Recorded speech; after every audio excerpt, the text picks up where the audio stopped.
You've found nightfall murmurs. When day fades into silence, the world begins to whisper. Some stories come as murmurs, some as warnings, but they all come at night. Don't be afraid to listen, but never listen alone.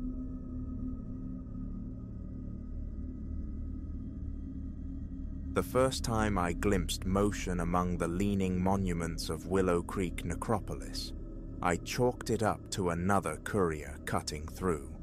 Seemed logical. Who else would navigate that boneyard labyrinth at 11:30 on a Tuesday night? But delivery jockeys don't possess that kind of impossible velocity, nor do their boots leave impressions quite like that. 3 years I've spent chasing the nocturnal dollar, piloting deliveries through deserted streets. The compensation, sweetened by gratuities, justifies the vampire hours. That Tuesday began unremarkably. A thermal bag brimming with orders from Spice Orchid, the trendy new downtown eatery, destined mostly for bleary-eyed university students drowning in finals prep. My navigation app, stubbornly cautious, kept proposing routes skirting Willow Creek, tacking an infuriating 10 minutes onto each run.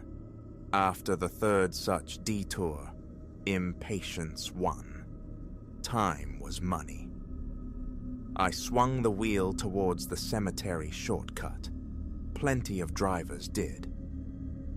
Those wrought iron gates, relics of some 1843 preservation mandate, perpetually yawned open. A slender track, barely a road, snaked between tilted granite slabs and weathered obelisks. My headlamp sliced through the gloom, briefly illuminating names eroded nearly to oblivion, casting the elongated specters of iron crucifixes and stone seraphim across the sere, brown grass. I eased my ancient sedan over the rutted path, mindful of the shocks. My Corolla's suspension, fragile even in its youth, protested every bump across its 140,000-mile history. The cabin swam with the fragrant steam of Pad See Ew and Penang curry emanating from the passenger seat. A hunger pang resonated low in my gut. Perhaps a cancelled order would yield some leftover Tom Kha Gai. Midway through the necropolis, a flicker snagged the corner of my eye. Shadow play, I assumed initially, my own lights dancing wickedly on stone.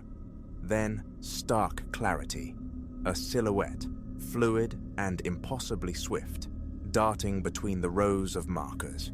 It traversed 50 feet of open ground in less time than it took my eyelids to meet. My foot slammed the brake pedal. Takeout containers surged forward, thudding against the dashboard.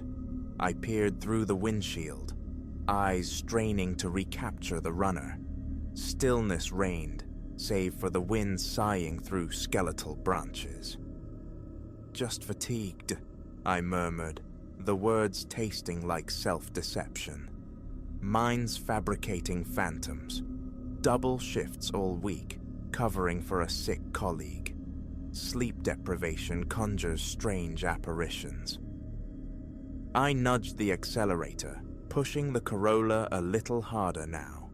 Escape velocity from this place felt suddenly crucial. Gaze locked rigidly ahead. Ignore the graves. Ignore the peripheral dance of shadows. Just drive. Another flash, passenger side this time. A blur, unnaturally rapid, like footage fast-forwarded. The steering wheel jumped in my hands. I narrowly avoided kissing a marble angel wing. A frantic drumbeat commenced against my ribs. Looking was involuntary this time. Bathed in the crimson wash of my taillights, a sequence of tracks marred the dew-kissed turf.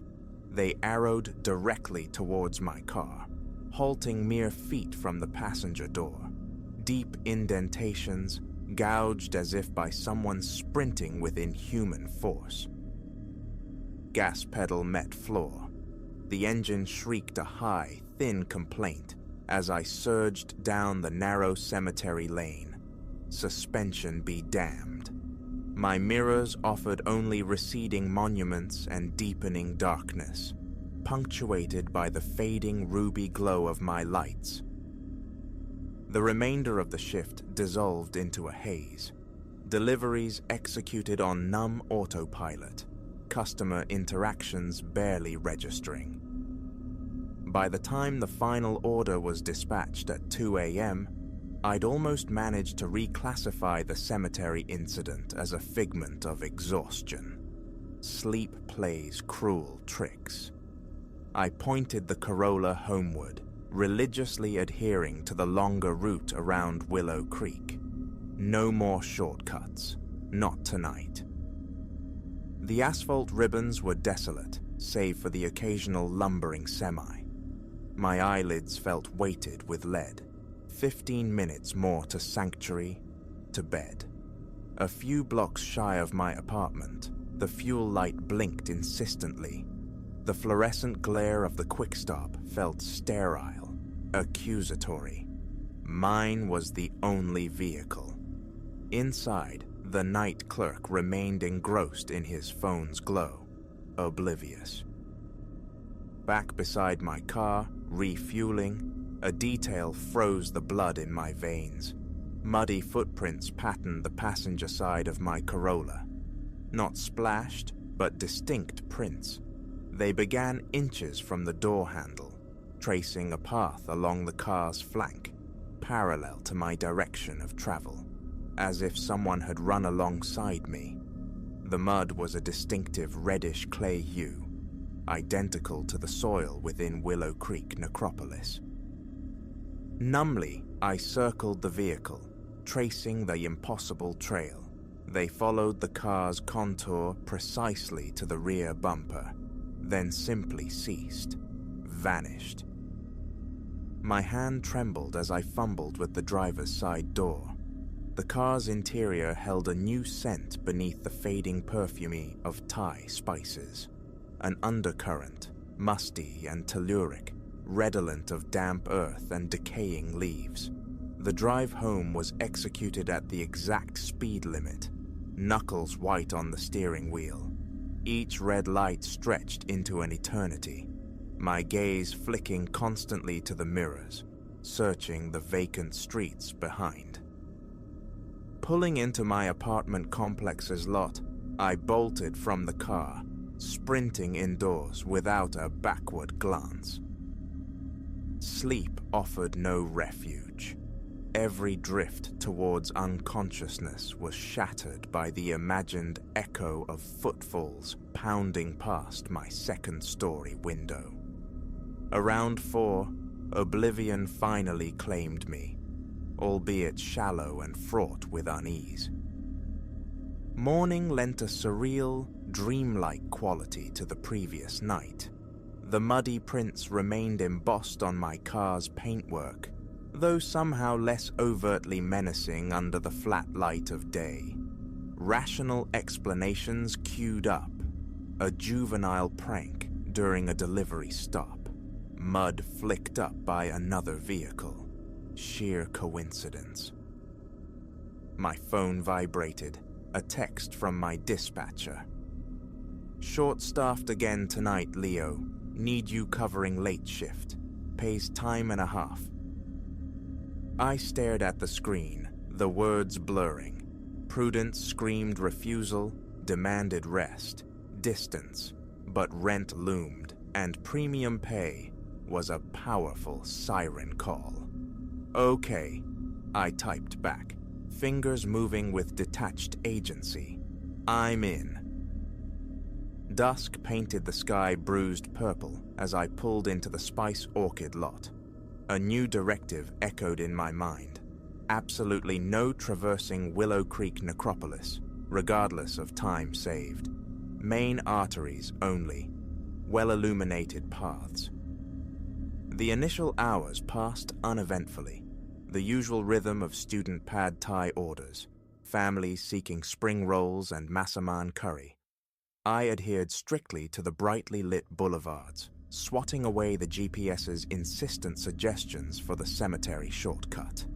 The detours bled time, eroded efficiency, but peace of mind felt like a fair trade. Around 10:30, an order pinged, an address situated squarely on the far side of Willow Creek. Even the circuitous route promised a 20-minute delay. The customer had already phoned twice, impatience bleeding through the connection. I sat idling, staring at the glowing map. 7 minutes through the necropolis, 27 minutes around. An irate customer, a plummeting satisfaction rating.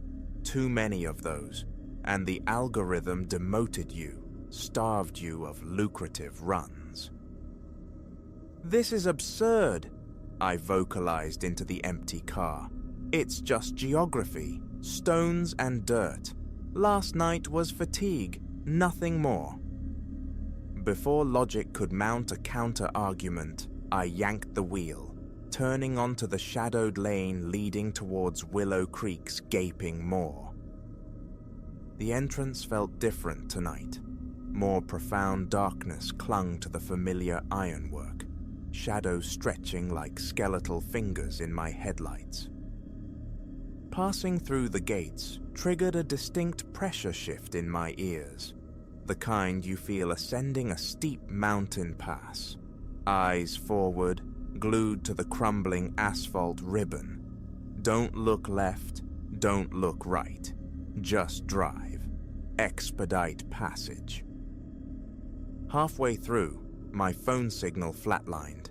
The GPS screen went dark. Perfect. Just bloody perfect. The route was etched in memory, navigable without electronic aid, but the sudden isolation prickled my nerves. The track curved sharply around a hulking marble mausoleum. As I rounded the bend, my headlights illuminated something that forced a panicked stomp on the brakes. Footprints, scores of them, perhaps hundreds, latticing the dirt road before me. Deeply impressed, as if stamped by something moving at blinding speed. And they were fresh, utterly fresh. Reverse gear engaged, delivery time be damned, rating be damned. I needed out. Now. The engine screamed, tires spitting gravel, but the car remained stubbornly stationary. Wheels spun uselessly. A glance in the rearview mirror sent ice water through my system. More footprints materialized on the road behind me, blooming from the earth itself, appearing sequentially, rapidly closing the distance to my rear bumper. A scream lodged silent in my throat. The prints reached the car. Then, impossibly, they began appearing alongside the driver's side, racing towards the front. Movement flickered at the edge of my vision. Slowly, fighting every primal urge to clamp my eyes shut, I turned my head. A face pressed against my window. Humanoid, yet utterly wrong. Skin the color of old parchment, sunken tight against bone. Eyes like polished obsidian, utterly devoid of white. And the mouth stretched into a ghastly, impossibly wide rictus, displaying far too many needle-sharp teeth. I slammed the gearshift into drive, flooring the accelerator. Tires bit, found purchase, launched the Corolla forward. In the side mirror, a figure sprinted alongside the car, keeping pace effortlessly. My speedometer climbed from 40, 50, 60 meters.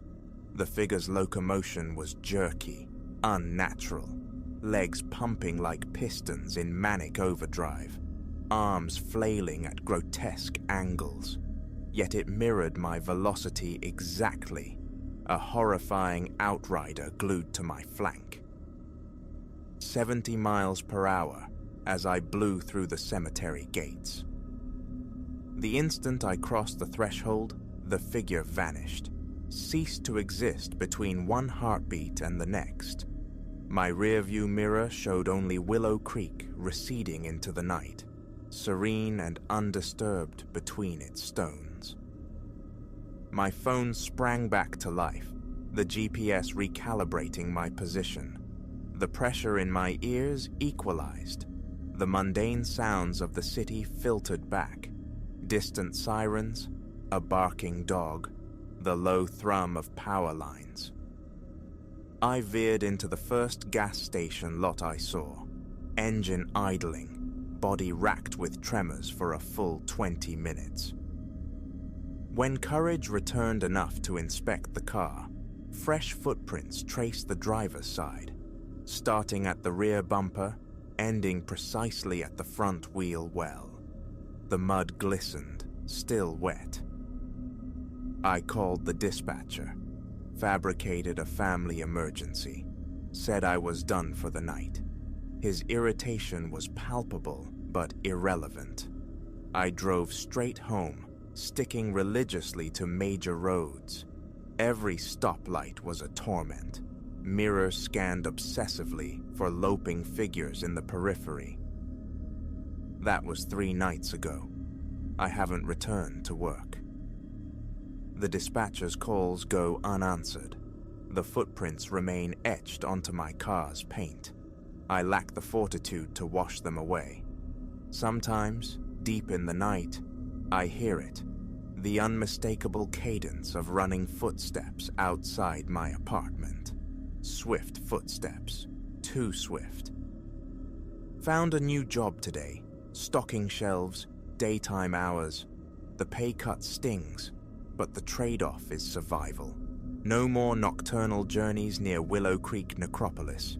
Yet the truly terrifying part, notifications still pop up from the delivery app, despite its deletion from my phone. Phantom orders, always to addresses just beyond the cemetery. The suggested route invariably bisects Willow Creek, and sometimes, very late, I see my Corolla's headlights flare to life on their own in the parking lot below. Something latched onto me in that boneyard, something that runs far too fast and smiles far too wide, something that demands my return. I'm writing this because someone has to know. Perhaps another driver has witnessed it. Perhaps someone understands what it is, how to sever its connection. All I know for certain is this: avoid Willow Creek Cemetery after dark. Take the long way. Always. The extra minutes are a small price to pay, because the thing that sprints between those graves isn't remotely human, and once it sees you, it never lets go. I hear them now, outside my window, running. I'm on the 2nd floor. They're getting closer.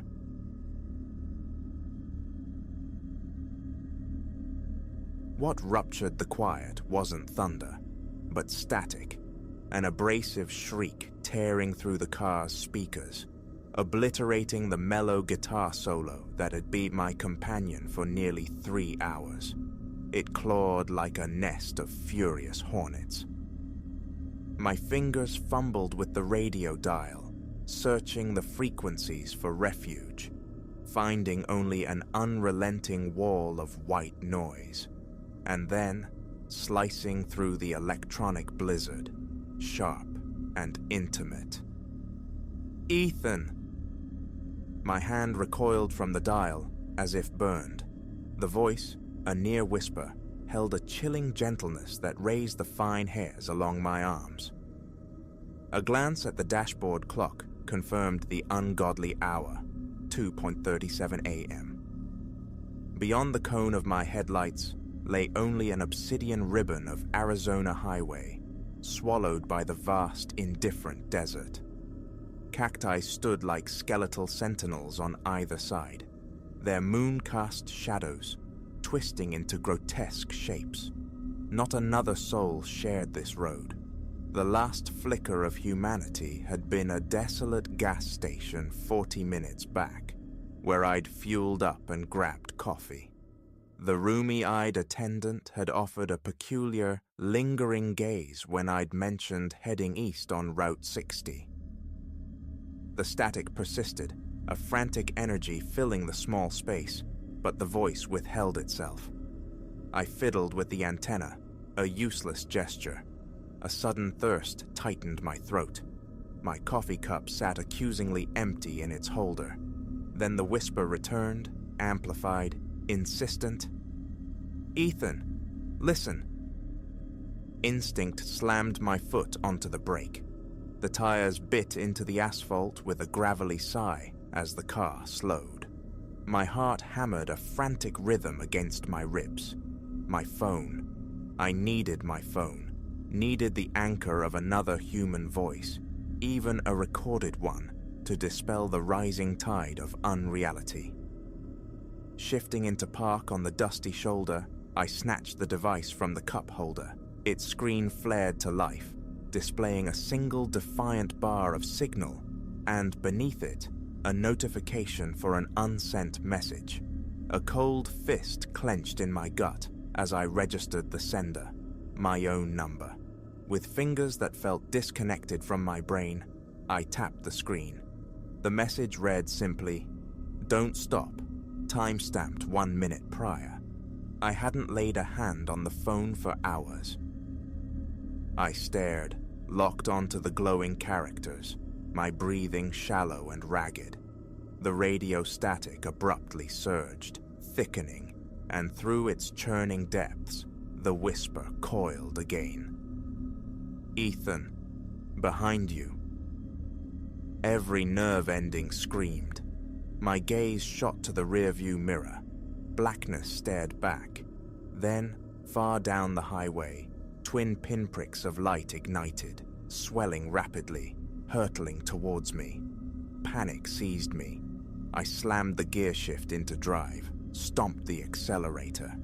The engine screamed in protest as I fishtailed back onto the tarmac. The lights in the mirror ballooned, closing the distance with terrifying speed. My phone vibrated against my palm. Another dispatch from myself. "Faster!" The needle climbed past 80, nudged 90. Still, the lights clung to my bumper, impossibly bright, bleaching the mirror in a blinding white glare, revealing nothing of the vehicle they belonged to. The radio static warped, ascending into a piercing high-frequency whine. Fractured words bled through the noise, disjointed whispers. "Coming, can't let, find you." Sweat slicked my grip on the steering wheel.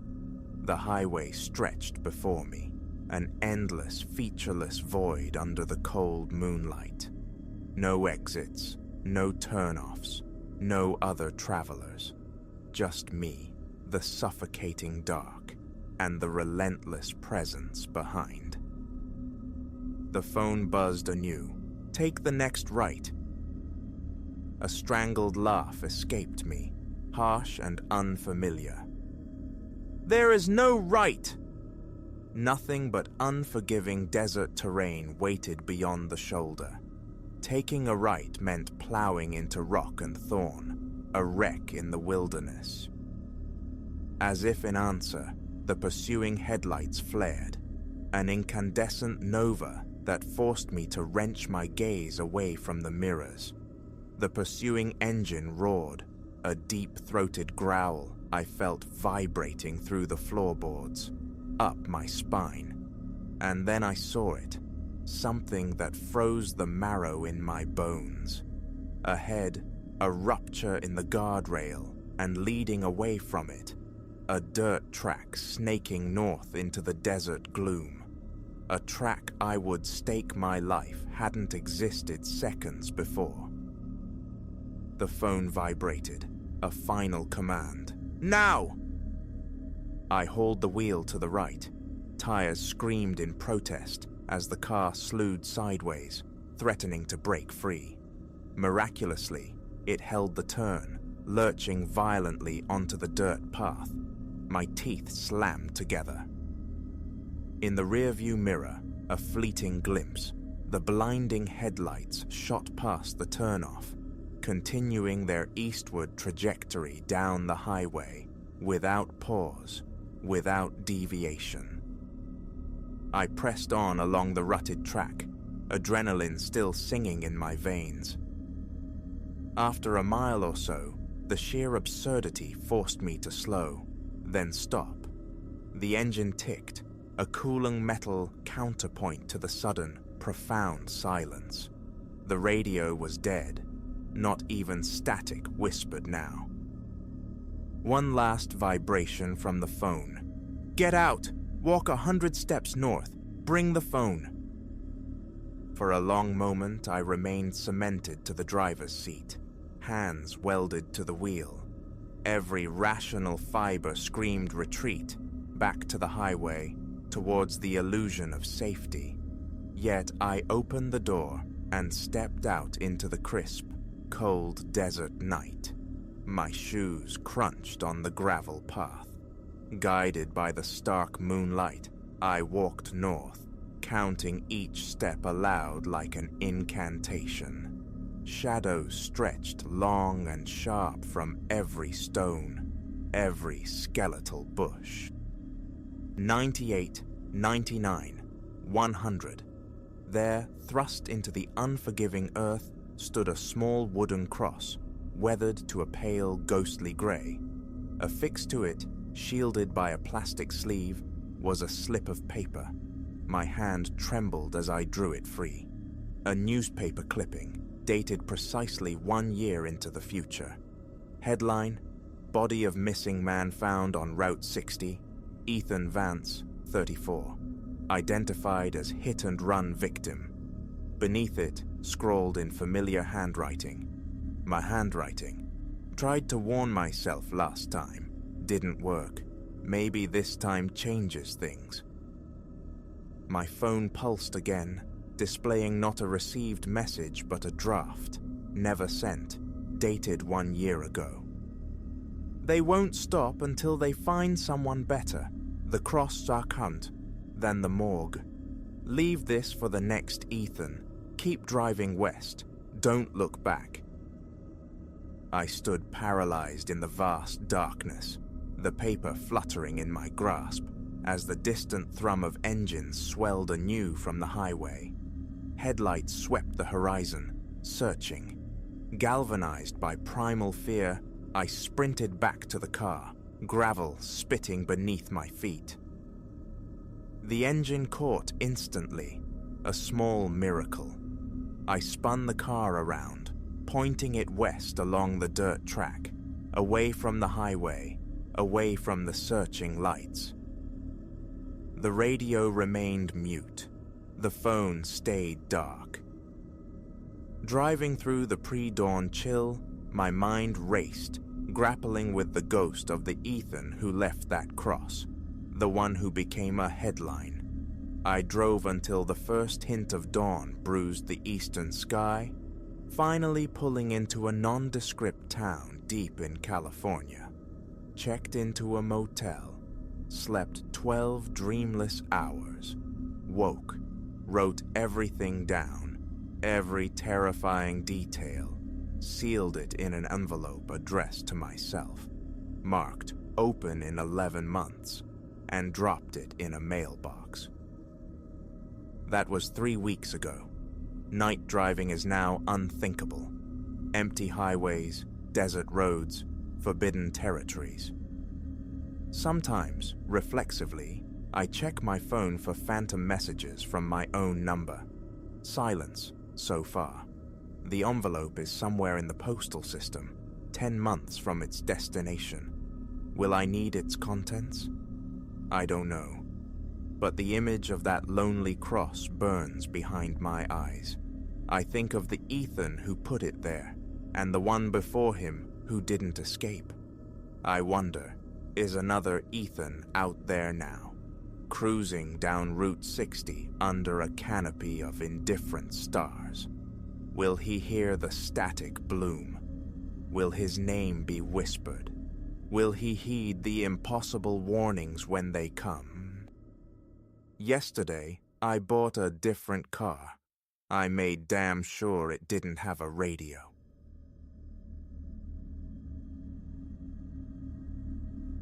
The echo, that's what lodges itself deepest. Footfalls where only stillness should reside. My name is Silas, custodian of nocturnal quietude at a cavernous depot for building supplies, marooned in the city's frayed industrial hem. My duties are stark. Trace the perimeter's weary fence line, verify the integrity of locks, ensure the hulking entrance gate remains impassive. Most nights dissolve into a predictable tableau of silence, punctuated only by the scratch of my pen in the logbook, noting trivialities until the shift surrenders to dawn. For months, this stark rhythm held sway. The vast emptiness was a cloak, not a cage. I am not built for crowds, and the long stretches of solitude were less burden than balm. Leaning against the cold metal of the entrance post, watching the distant, indifferent glimmer of factory lights, I found a peculiar sort of peace. Then came the night the silence fractured. Now, the approach to each shift is a tightening wire in my gut. Relaxation is a forgotten country. 10 o'clock bleeds into the evening sky as I arrive. Anemic security lamps cast long, skeletal shadows across the gravel expanse and concrete slabs, barely illuminating the main gate. The warehouse itself yawns, a cathedral of corrugated metal and echoing heights, fed by rumbling trucks during the day, falling utterly mute after 6. My sanctuary, such as it is a cramped office near the front, housing the essentials: a thermos of rapidly cooling coffee, a heavy-duty flashlight, and the control panel displaying the grainy narratives from antiquated security cameras. The surveillance system is rudimentary, a relic. A scattering of lenses monitors the loading docks and threads along a couple of interior corridors, feeding their monochrome visions to a small screen. Motion sensors, crude but functional, trace ephemeral highlights across the display, usually just the furtive passage of a feral cat or the restless dance of loose plastic sheeting near a high window. Lately, however, those fleeting blips have acquired a chilling resonance. It began near 2 in the morning, a dead hour steeped in stillness. I was perched on a battered metal stool in the office, door ajar against the stuffy air of a warm night. Beyond lay the cavernous dark of the main warehouse floor, bisected by a long corridor, a bleak artery of poured concrete flanked by shelves groaning under spare parts and boxed tiles, leading towards deeper storage rooms. From that corridor, the sound emerged, distinct, rhythmic footfalls. Tap, tap, tap. My initial thought grasped at mundane explanations: water finding a loose plank, the groan of contracting metal. But the sound lacked randomness. It possessed a deliberate, measured cadence, the unmistakable signature of someone walking slowly. I rose, my hand instinctively seeking the cold comfort of the flashlight. A knot formed low in my belly, tight and cold, chased by a prickle of sweat at my nape. Perhaps a thief, I reasoned, scavenging for copper wire or tools. Such intrusions weren't unheard of in this neglected zone. Flashlight ignited, I stepped from the office. Its beam carved a path through air thick with dust motes, illuminating stacked pallets like forgotten monuments. I advanced cautiously, gaze fixed on the corridor's receding darkness. The footfalls ceased the moment my own began. A tentative query, "Is anyone there?" died in the vast quiet, absorbed by the concrete and steel. No answering shout, no scuffle of hurried retreat, no fleeting shadow swallowed by the gloom. Only the faint, incessant hum of a distant fluorescent bulb underscored the profound silence. My palm grew slick against the flashlight's grip. Stepping deeper, I swept the beam behind boxes, under shelves. Nothing. My heart hammered against my ribs, my own breathing unnaturally loud in the stillness. Back in the office, the monitor offered only ambiguity, a fleeting disruption on a sensor feed near the corridor's entrance, a ghost in the machine, there and gone in a fraction of a second. No discernible shape, just a momentary flicker. I stared, willing the flat line of the sensor graph to betray movement, but it remained stubbornly inert. Eventually, I relegated the incident to the realm of overactive imagination, a trick of acoustics. Yet the unsettling conviction that something was fundamentally wrong lingered like a metallic taste. The second time occurred several nights later, around the same desolate hour. I was completing my perimeter walk, tracing the fence line behind the loading docks, heading back towards the relative safety of the office.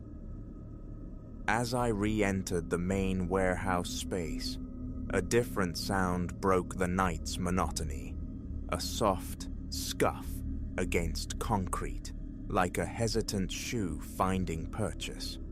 I froze, straining to hear.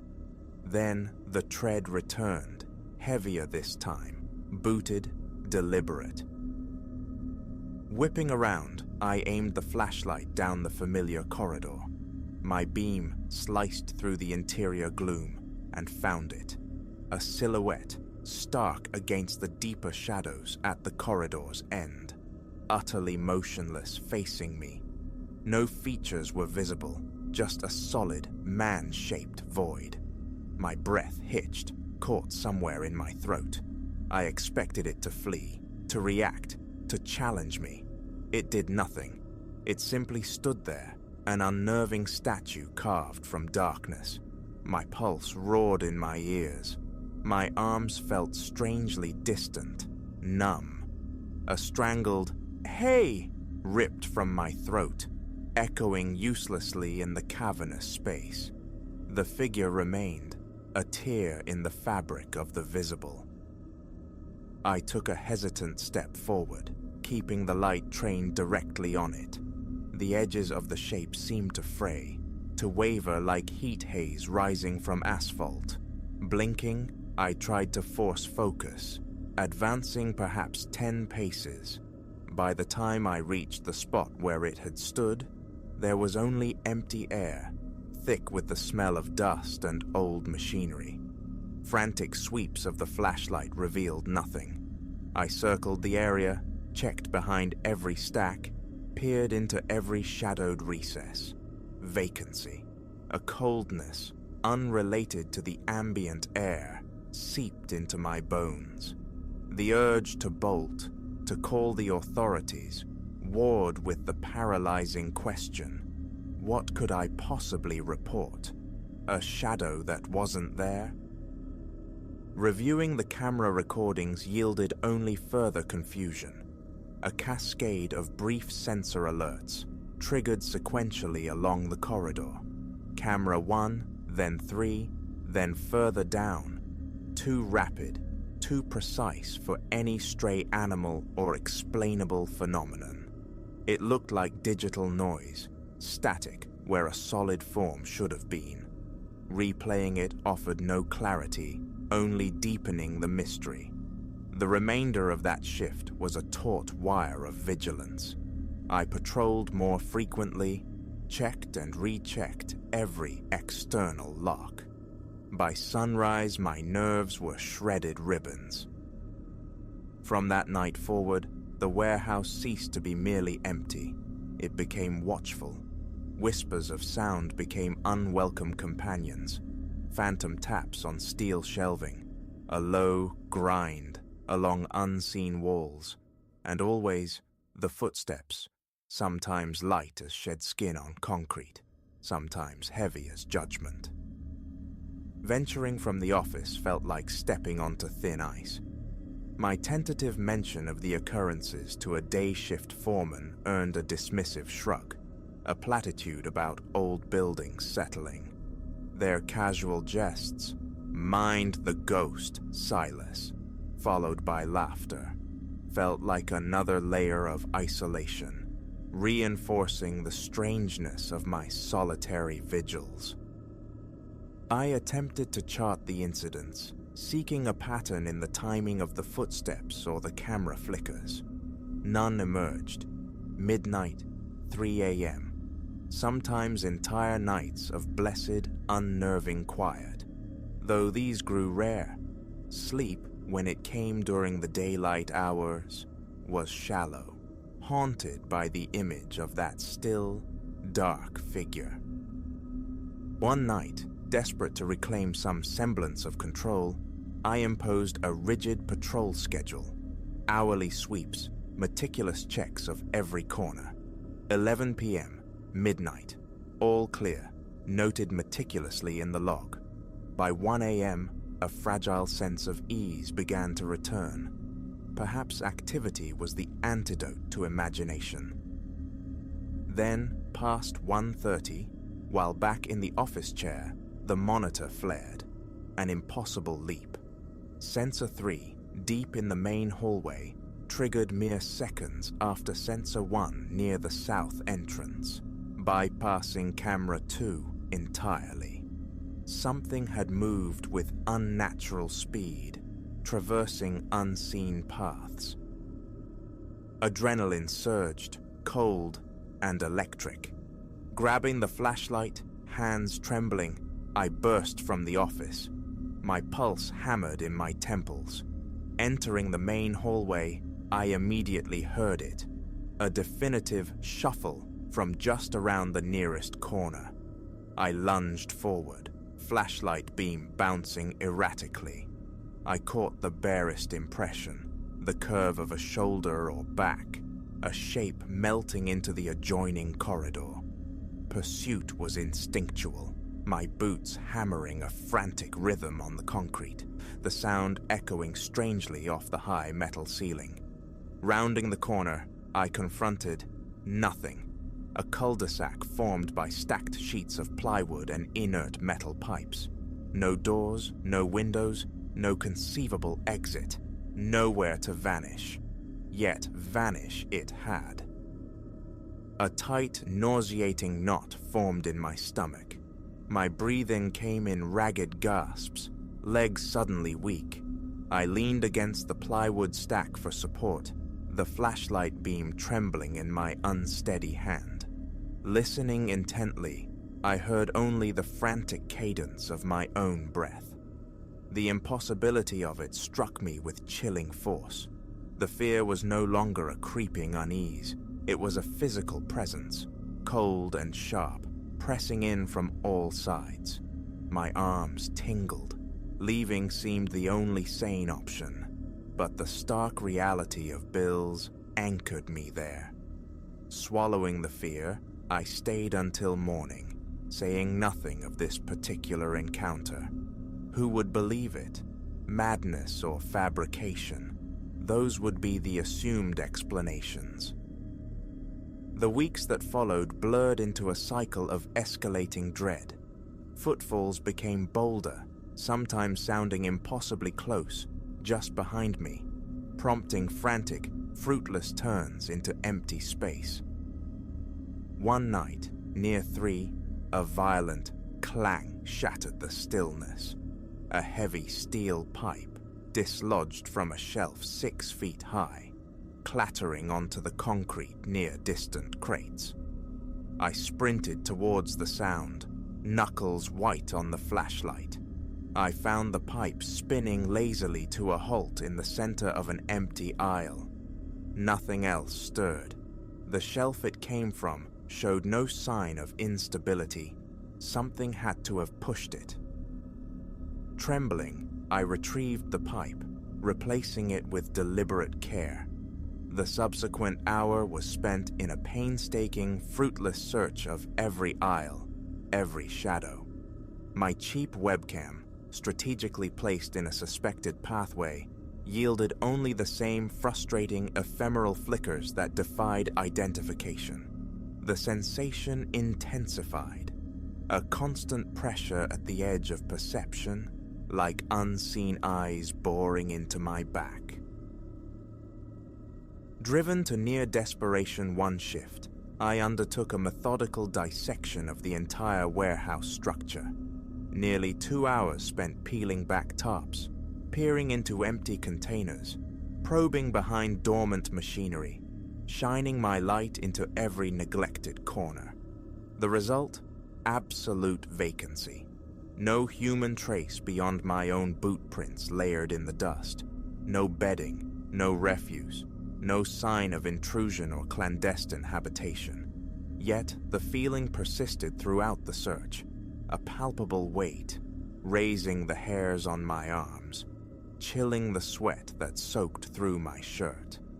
My legs felt shaky, and I kept glancing over my shoulder, half expecting to see that tall, dark shape standing silently behind me. Its silence is perhaps the most unnerving aspect. It moves, it displaces objects, its steps echo through the cavernous space, but never a voice, never a cry or whisper, not even a breath caught on the air. A presence defined by its refusal to communicate, content to exist just beyond the threshold of understanding, a question mark etched in shadows and unsettling sounds. Each shift now begins with a familiar clench of nausea in my gut. I flood the main floor with light, activating banks previously left dormant, a futile gesture against the unseen, burning wattage against shadows that seem to deepen regardless. It doesn't halt the footsteps, but it offers a fragile illusion of reduced vulnerability. Thoughts of walking away surface frequently, insistent whispers of self-preservation, but necessity dictates, bills demand payment, and beneath that, a sliver of defiant curiosity remains. The hope, however faint, of capturing definitive proof on camera, of forcing an answer from the oppressive ambiguity. Until then, there is only the routine overlaid with dread. The rounds, the flickering monitors, the waiting, the dark figure that stood watching before dissolving into nothing. The pipes and boxes inexplicably moved, the cameras registering phantoms. These are the immutable facts of my nocturnal existence. I leave at dawn, muscles knotted with tension, mind frayed, only to return as dusk bleeds across the sky. The warehouse holds its secrets close, and in its vast, echoing spaces, something waits. It watches, it walks, and I, Silas, flashlight clutched tight, continue my vigil in its silent, unsettling company. That is all I know. That, and the chilling certainty that I am not alone here.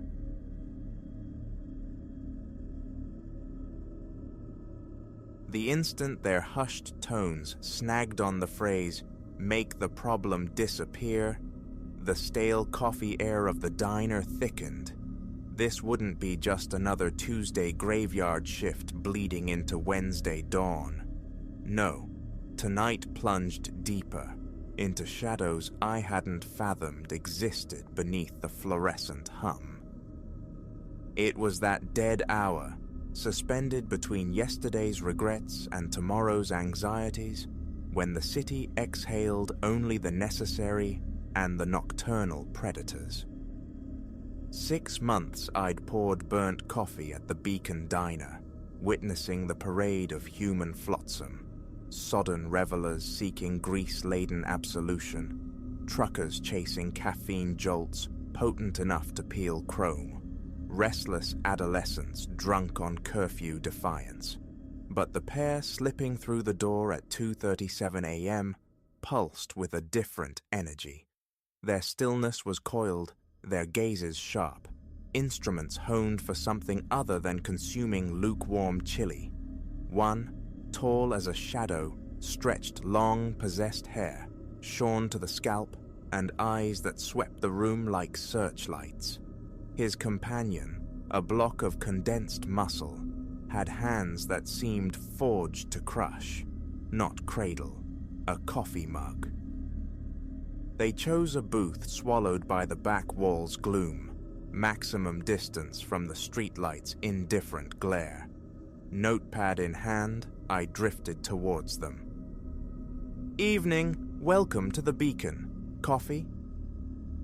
The tall one offered a smile that was pure geometry, devoid of warmth. "Black dollface, just coffee."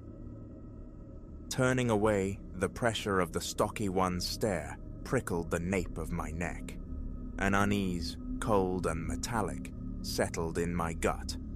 While the ancient machine hissed and spat their brew, their voices became a low thrum, urgent whispers slicing through the quiet.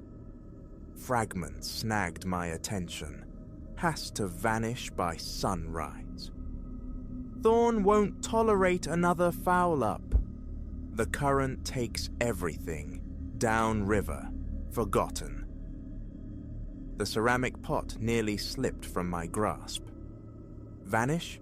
Thorn? Were they orchestrating what my mind recoiled from naming? I marshaled my breath, willing my hands steady, and delivered the steaming mugs. As the heavy ceramic met the formica, the tall one's words cut off abruptly. Both pairs of eyes snapped to mine. A glacial wave washed down my spine. Had the thin walls betrayed me? "Anything else for you tonight?" My voice, miraculously, held its line. The muscular one offered a dismissive grunt. The tall one's gaze lingered, analytical, before he murmured, "We're set." Retreating to the counter's relative safety, my heart hammered against my ribs like a trapped bird. Police? Report what? Whispers in a booth? They'd dismiss it as late-night paranoia. I feigned industry, polishing the already gleaming chrome, pretending absorption in the mundane. Yet every synapse screamed alert. Nearly an hour crawled by, punctuated by their muted conspiracy. Periodic glances shot my way. I'd counter with feigned fascination for the sugar dispenser's inner workings. At last, they rose. A scatter of bills appeared on the tabletop. As they moved towards the exit, the tall one paused beside the counter, turning. "Have yourself a peaceful night," he purred, the friendliness a thin veneer over ice-cold eyes. "And remember, some things are best unheard, best forgotten, especially for a sharp girl like you." A polar chill seized me. They knew. Outside, they folded themselves into a dark, anonymous sedan, idling at the curb. As its taillights bled into the darkness, my trembling fingers scrawled the license plate onto the back of an order ticket. The graphite smeared under my damp palm. The remaining hours were a torment of phantom footsteps and imagined threats behind every arriving customer. Each swing of the door sent jolts of adrenaline through me. By the time dawn painted the sky gray and my relief shuffled in, I was afraid nerve-ending. The police station beckoned, yet a paralyzing fear held me captive. What if their reach extended further than this greasy spoon? In a town this size, shadows often wore badges. Home offered no sanctuary. Sleep was a skittish creature, chased away by the recurring echo of their voices, the phantom glint in their eyes. "Get rid of it." Eventually, exhaustion claimed me, only to be shattered by my phone's insistent ringing. It was Jenna, my friend from the local newsroom, her voice crackling with urgency. "Ilara, TV, now, Channel 5, you won't believe it." My fingers fumbled the remote, the screen flickering to life. The Chiron screamed, "Prominent developer Elias Thorne found dead in river." My breath hitched. The anchor detailed the discovery of Thorne, owner of seemingly half the town. Downstream, his death flagged as deeply suspicious. When his photograph flashed onto the screen, recognition struck like a physical blow. Thorne. The boss. They wouldn't disappoint. The whispers coalesced into a horrifying certainty. I'd been privy to the aftermath, the cleanup strategy of a murder, and the executioners knew I held that terrible knowledge. I called the beacon, feigning illness, then spent the day pacing the confines of my small apartment, a prisoner of my own fear. Every creak of the floorboards, every siren in the distance, tightened the knot in my stomach. Evidence? I had none but my own frantic testimony against their calculated calm. And Thorne's influence. Who knew how deep the rot went? As dusk bled through the windows, resolve hardened within me. Passivity was a death sentence. I had to know more. Parking a block away, I approached the beacon under the cloak of the early evening. The diner buzzed with an unusual energy, patrons huddled, dissecting the day's grim news. I slipped through the rear entrance, offering the cook a practiced nod, mimicking the start of a shift.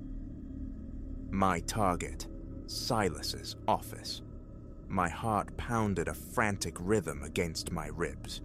If proof existed, it lay within the battered safe where Silas, bless his trusting, negligent heart, stored the security camera recordings. Empty. Relief washed over me, quickly replaced by adrenaline.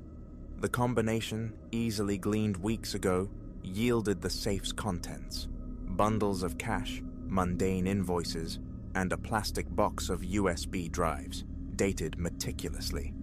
I snatched the one marked with yesterday's date. Footsteps and voices echoed from the hallway. Panic flared. The supply closet, my only refuge. I squeezed inside, pulling the door almost shut just as the office door swung open. Through the narrow gap, I saw him. Silas, the diner owner, and beside him, the tall man, Corbin. My blood turned to ice water. "Your discretion is appreciated, Silas," Corbin said, his voice smooth as river stones. "Always useful, having eyes and ears in places like this." Silas emitted a nervous chuckle. "Anything to oblige, but that waitress, Ilara." "Don't trouble yourself about her," Corbin replied, the casual dismissal sending a fresh wave of terror through me. "Consider it handled." They departed. I waited, counting heartbeats, before easing out of the closet's cramped darkness. Silas, involved, and they were coming for me.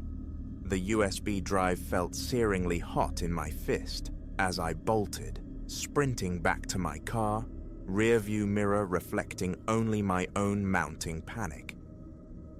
In the relative safety of my apartment, the laptop booted agonizingly slowly. I plugged in the drive. Grainy footage flickered to life. Corbin and Rocco entering, sitting, their hushed exchange obscured by the ambient noise. Then, after they'd gone, the truly damning sequence. Silas emerging from the back. He walked directly to their vacated booth, stooped and picked something up.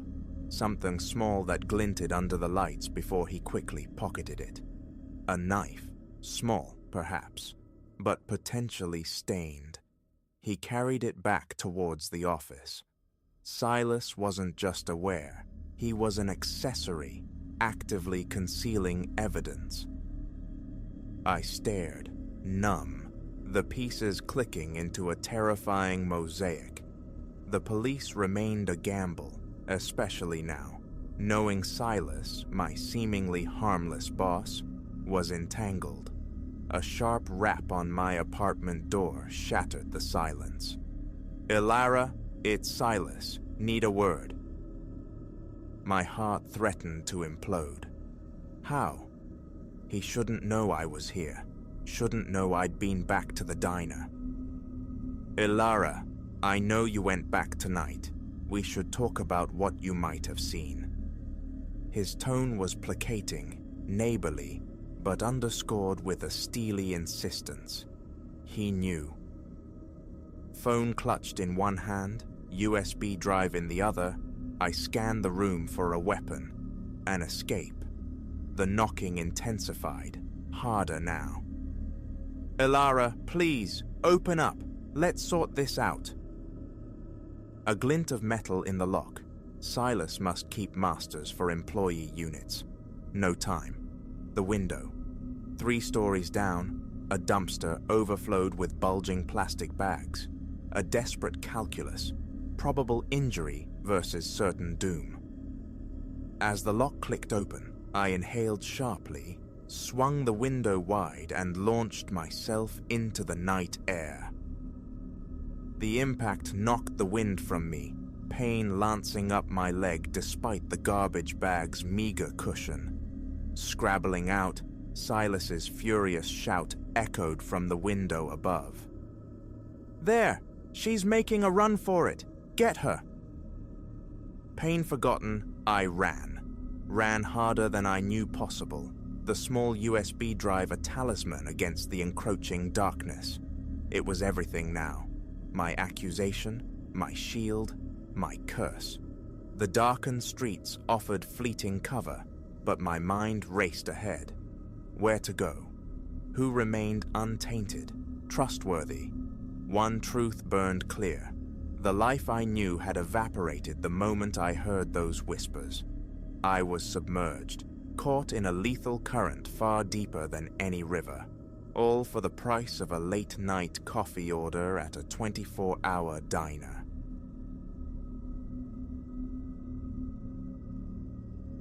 "10 years I've wrestled rigs across Brazil, hauling freight through sun and storm, yet one solitary crossroads out in the São Paulo sugarcane labyrinth still not something cold inside me. It's nothing on a map, just a turn buried deep where the cane grows like a restless green ocean. But there, the world goes mute. My radio dissolves into static hiss. The phone becomes a dead brick in my hand. Even the cicadas, the relentless heartbeat of the countryside, fall silent. It's a vacuum, a held breath in the landscape, and it undoes me a little more each time I pass. My tires first rolled this particular ribbon of asphalt maybe 5 years back. A long haul, mostly 2-lane blacktop, swallowed by cane on either side, endless walls of green, occasionally broken by glimpses of a distant farmhouse or a dusty track snaking away. That intersection, though, unremarkable on the GPS, just a feeder to remote properties, it announced itself differently. The first time, high noon baked the road. The radio crackled, then surrendered. Expected, out here. Phone signal flatlined, also common. But the quiet, that was alien. Usually the air thrums, vibrates with insect whine, bird calls, the rustle of unseen things in the cane. That day it was like cotton packed in my ears, a profound deafness. I killed the engine, leaned out into absolute stillness. Nothing stirred. A minute later, I rolled on, and the world's sound rushed back in like a tide. Initially, I filed it under rural eccentricities, signal dead zones, drove the route again, daytime passes, noted the same pattern, the sudden hush, the electronic blackout, then the return to normalcy. Nothing more until about a year into that contract. A northbound delivery had me approaching the crossroads near 2 in the morning. The memory clings, fatigue blurring the edges of thought, the internal debate about coffee at the next outpost. The road ahead was a tunnel bored by my headlights through absolute black. Sugarcane stood sentinel, unmoving, untouched by any breeze. My radio, already defeated, was off. My phone, lifeless on the passenger seat. The air felt thick, heavy as wet wool. Then, a flicker on the right shoulder. Something pale, upright, human-shaped, draped in white. My first thought, stranded soul, maybe a hitchhiker in trouble.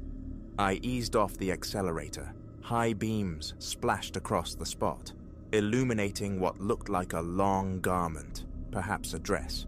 No face visible. And then, faster than a blink, it wasn't there. Not fled, not stumbled into the cane, just gone. Vanished. I stomped the brake, the rig shuddering, my heart slamming against my ribs like a trapped bird. I stared into the empty space where it had stood. My eyes burned with tiredness, but conviction settled cold in my gut. I saw something. I pulled onto the shoulder, engine rumbling, grabbed my heavy flashlight. Legs unsteady, I swung down, playing the beam along the roadside into the dense cane. Leaves whispered where I pushed them aside, but deeper in, only shadows and stillness. No tracks in the soft dirt, no snagged fabric, no sign anyone had ever been there. After minutes that stretched thin, slick with sweat, I retreated to the cab, sat there, forcing my breathing to slow, hands trembling on the wheel before I could coax the truck back onto the asphalt. That night, the image burned behind my eyelids. Later, I mentioned it, cautiously, to Marco, another driver who knew these roads. He offered a shrug, a familiar platitude about night driving, tired eyes playing tricks. Said he'd driven that stretch countless times, day and night, never seen a thing. His certainty sowed doubt. A reflection, a trick of light on the cane, exhaustion painting phantoms on the dark canvas. Months drifted by. Then another midnight passage. This time, I was wired, hyper-alert. The silence descended again, abrupt and suffocating. The hiss of my own air vents felt unnervingly loud. I scanned the verges, eyes straining. As the turnoff loomed, a flicker of movement snagged my peripheral vision. Left side this time. So fleeting I almost dismissed it, but the impression remained. White fabric, fluttering at the extreme edge of my headlight beams. I gripped the wheel tighter, knuckles white. That familiar jolt, sharp and cold, shot through my chest. No clear figure materialized, just that brief, spectral motion. I didn't slow down, didn't stop. A primal prickling crawled up my neck, skin clammy, pulse hammering a frantic rhythm in my ears. The imperative to keep moving overrode curiosity, overrode everything. Scheduled to keep, I told myself, though the lie tasted bitter. After that, I manipulated my runs, tried to hit that intersection only under the forgiving light of day, shared the story with a few more colleagues. No one else admitted seeing a woman in white. The dead zone, the unnatural quiet. Oh yes, they knew. That, just a quirk of the place, they'd say. Normal for that stretch? Maybe. But the apparition felt far from normal. Let me be clear, I'm not wired for ghost tales. My world is diesel, logistics, the tangible weight of cargo. Breakdowns, treacherous roads, sketchy characters at desolate truck stops. That's the job, the expected grit. But this crossroads, it burrowed under my skin, a persistent splinter of unease I couldn't ignore. There was a night, maybe 6 months ago, that truly frayed my nerves. Hauling produce, delayed by accidents back on the main highway. I knew I wouldn't reach the turnoff until 3, maybe later. A thin, persistent rain was falling, not a deluge, but enough to slick the road and bead on the windshield, distorting the world outside. Wipers swept hypnotic arcs. Oncoming headlights flared, momentarily blinding. Radio surrendered to static. Phone, no bars. As the intersection drew near, that familiar pressure built in my chest. My gaze darted, restless, scanning the towering cane that seemed to press closer in the rain-streaked dark. Everything felt claustrophobic. Rain tapped a nervous rhythm on the glass. My hands ached from gripping the wheel. And then I saw it. A pallid shape, indistinct through the drizzle and gloom, right where I'd seen it the first time. I eased back, heart beginning its frantic gallop. My mouth went bone dry, and at that precise moment, cutting through the engine's thrum and the rain's soft patter, I heard it. A low, soft moan, faint yet unmistakable, like pain or a distant, sorrowful call, devoid of words. I braked harder, leaning forward, trying to pierce the darkness. Was someone hurt? I cracked the window, letting in the damp, cool air. The sound vanished. Raindrops kissed my arm, raising goose flesh. Hazard lights pulsing. I grabbed the flashlight again, stepped out into the swaying, dripping cane. Water hitting leaves was the only sound. I swept the beam across the muddy shoulder into the dense wall of green. Nothing. No footprints distinct from the rain's work, no broken stalks. Then, a soft rustle directly behind me. I spun, flashlight beam stabbing wildly. It illuminated only rows upon rows of wet sugarcane, swaying gently. But the feeling, the undeniable sensation of being watched, raised the hairs on my arms. A knot tightened in my stomach. No figure, nothing tangible, just that heavy, unseen gaze. I scrambled back into the cab, slammed the door, thumbed the lock. Sat there for a long minute, heart thrashing, the cab smelling of damp earth, fear, and my own sweat. My shirt clung to my back. I forced the gear stick, forced myself to drive away. The miles that followed felt stretched, infinite. Sleep was elusive for a week after. The moan echoed in my quiet moments. Human, surely. Or something else? I've heard animals in distress. This wasn't that. I mentioned it to another driver, a grizzled veteran. Maybe a local playing tricks, needing help. He suggested. But I looked, thoroughly. And why vanish? Why the silence? Over the following months, I'd probe cautiously at roadside diners, talking to locals. A few nodded knowingly, faces unreadable. That stretch had strange energy, one old-timer offered, adding he never walked it after dark. Another confirmed the dead signals, the quiet, avoided lingering there himself. No concrete stories emerged, no tales of accidents or tragedies tied to the spot. Some offered gentle mockery, spooked by shadows, Renato. Others just shrugged, dismissing it. I didn't press. Turning my runs into some kind of spectral investigation wasn't the goal. I just wanted to do my job, keep my sanity. Still, Approaching that place became a ritual of bracing myself. About 2 months back, another late run. Around 1 in the morning, clear sky, stars scattered like diamond dust, a bright moon silvering the landscape. Sometimes moonlight helps, cuts the shadows, so I hoped for an easier passage. Futile hope. Close in, the radio died on cue. Static wash. I killed it preemptively. Felt the familiar clench in my gut. Slowed the rig. This time the movement was dead ahead, right in the center of the intersection. My first thought, stray dog, calf maybe. I prepared to brake hard. Then the form resolved. White, dress-like, featureless, just a shape defined by its pallor against the dark asphalt. Blood ran cold. What the hell? The words escaped my lips, loud in the suddenly silent cab. And in that instant, it dissolved. Gone. I blinked, scanned frantically. Empty intersection. Motionless cane fields.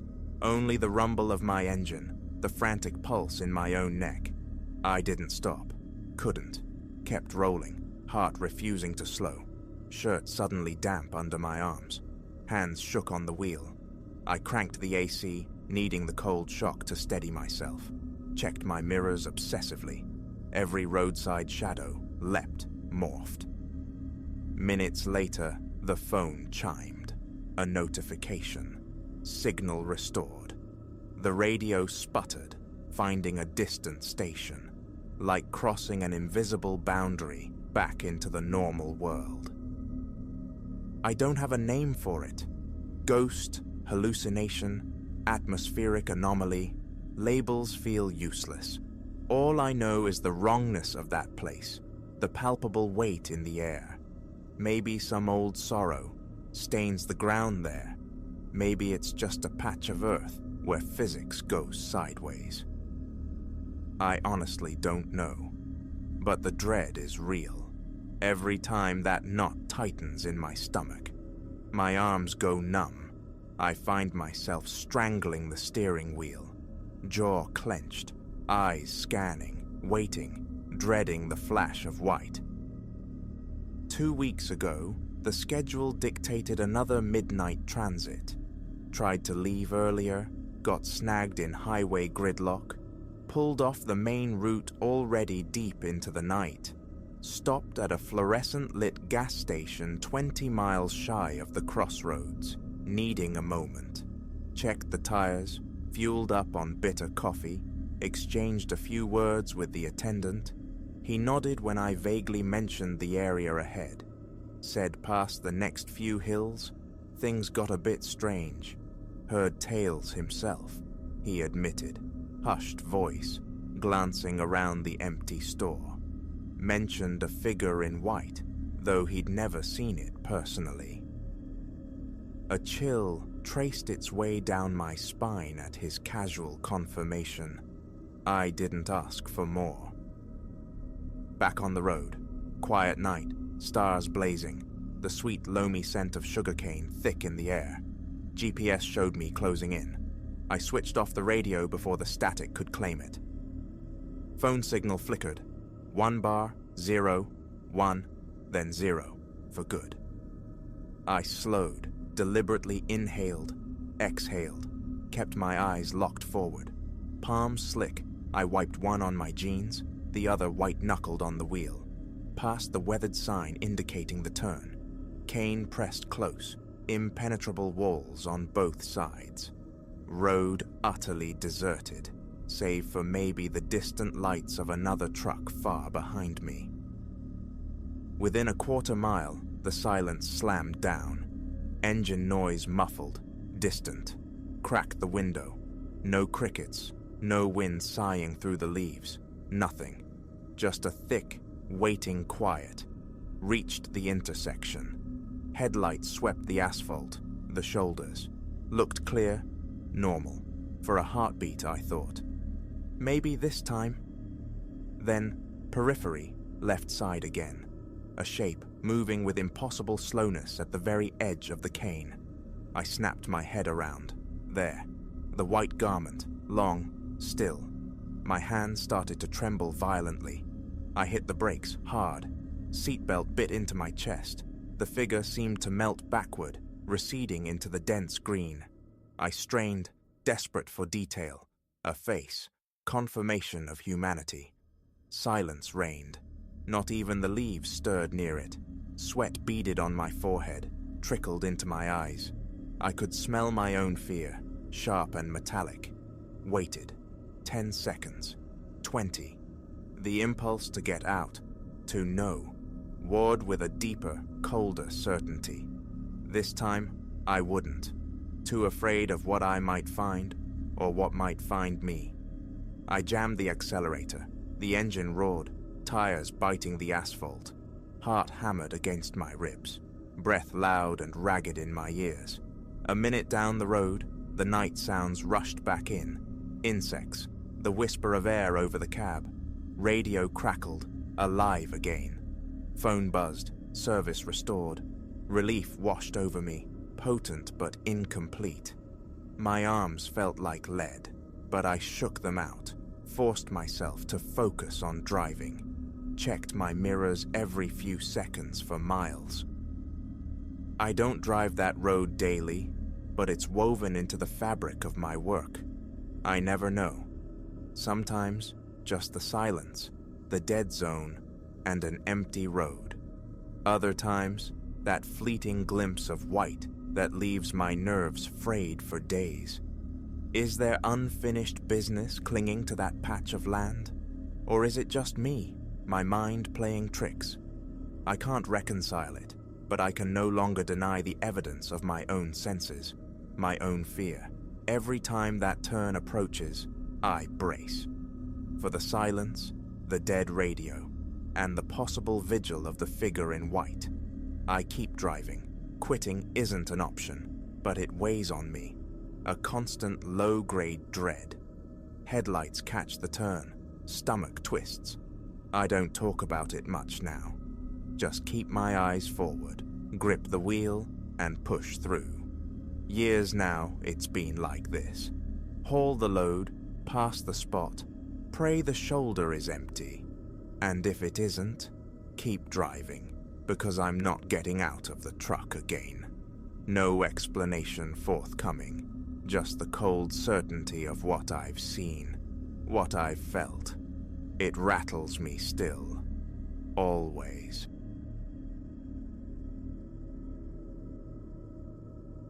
The twin stars ignited in the rearview mirror, a welcome bloom against the oppressive black, and I exhaled relief.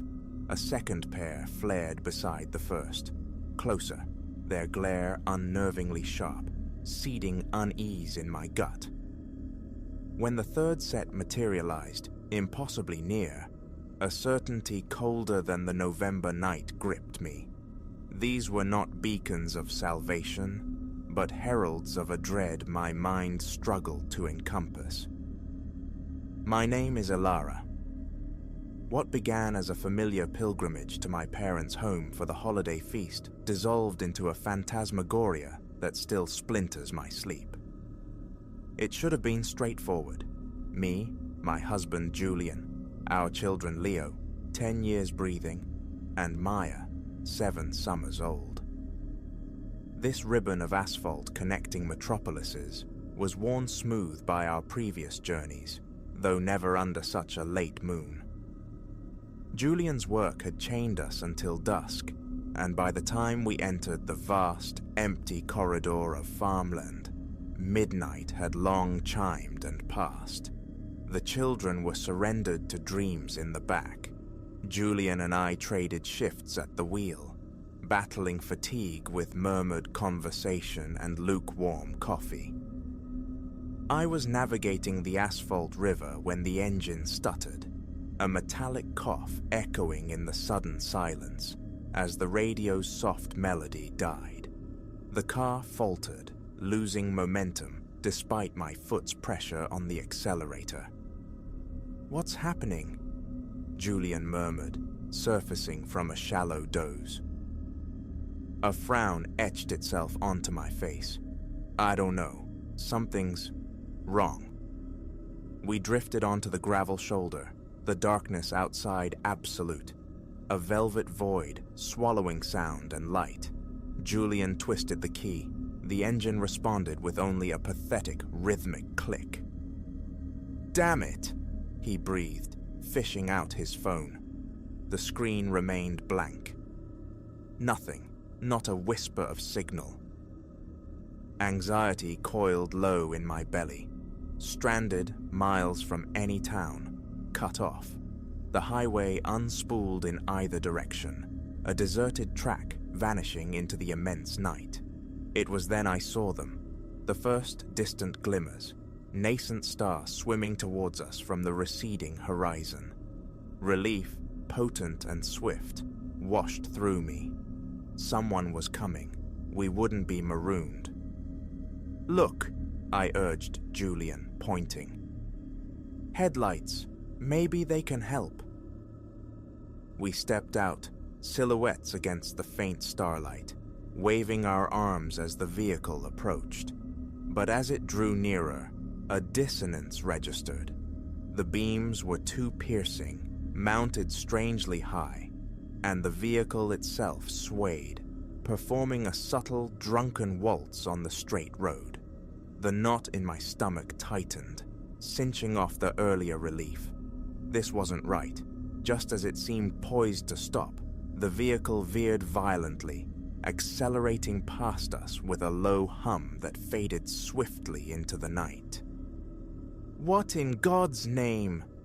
Julian stared after it, bewildered. Before I could formulate a reply, another set of lights approached, this time from the opposite direction. A conventional sedan slowed, its window descending to reveal an elderly man, his face etched with worry. "Everything all right, folks?" "Our car died," I explained, the words tumbling out. "Do you have a signal? Could we possibly use your phone?" His expression shifted, concern evaporating, replaced by stark fear. "You need to leave. Right now." "What? Why?" Julian stepped closer, perplexed. The man's gaze flickered nervously down the road we'd just traveled. "There's talk. Things on this stretch after dark. Folks vanish. Strange lights. You don't want to be here. Not now."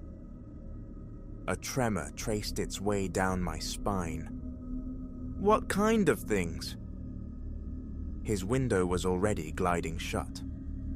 "Sorry, can't linger. Good luck."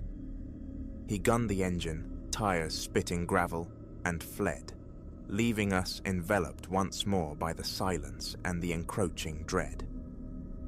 Julian and I exchanged a look, disbelief warring with a rising tide of fear.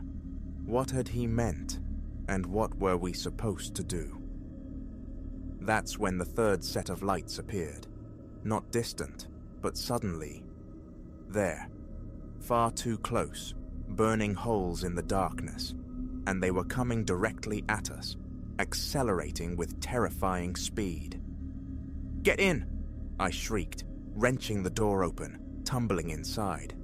Julian scrambled in beside me just as the phantom vehicle roared past, missing our stalled car by a breath. The children jolted awake, voices thick with sleep and sudden fright. "Mum? Dad? What is it?" Leo asked, his tone small, lost in the dark interior. "It's okay, sweetie," I lied, forcing calm into my voice. "Just car trouble. Everything's fine." Even as I spoke, more lights bloomed in the distance behind us. Not one or two pairs, but a multitude. A constellation of malevolent eyes converging on our position. "Julian," I whispered, my voice trembling. "We have to get out of here." He nodded, his face a pale mask in the dim glow of the dashboard. "Trying again." He turned the key. I watched the approaching lights, mesmerized by terror. They were closer now, close enough to discern their unnatural aspect.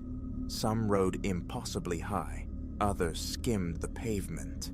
Their movement was wrong, a fluid, predatory weaving that defied mechanical explanation.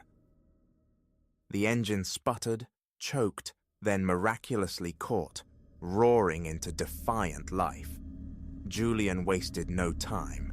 He slammed the gear stick into drive, tires screaming as we lurched back onto the highway. "Mommy, I'm scared," Maya whimpered from the back. "It's okay, baby," I soothed, reaching back, my fingers finding her small hand. "We're going to be okay." But the rearview mirror reflected my lie. The lights pursued, gaining relentlessly, and now, fleetingly, I could perceive shapes within the darkness between the beams. Vast, ill-defined forms, loping alongside their luminous escorts. Julian pushed the engine, the needle climbing, the car groaning under the strain, but it wasn't enough.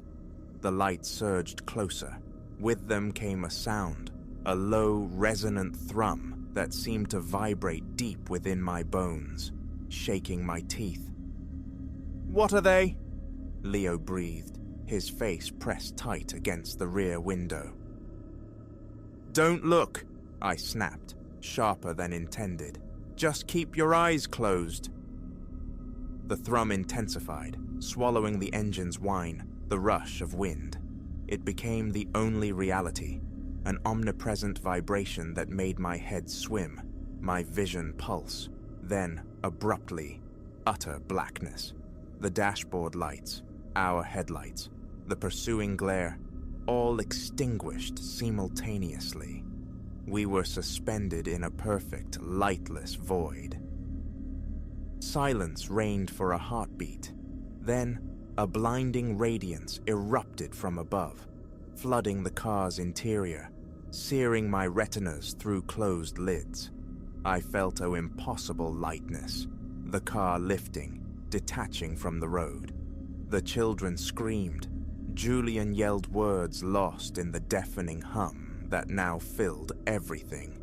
Pressure built in my ears, my chest tightening, breath catching in my throat.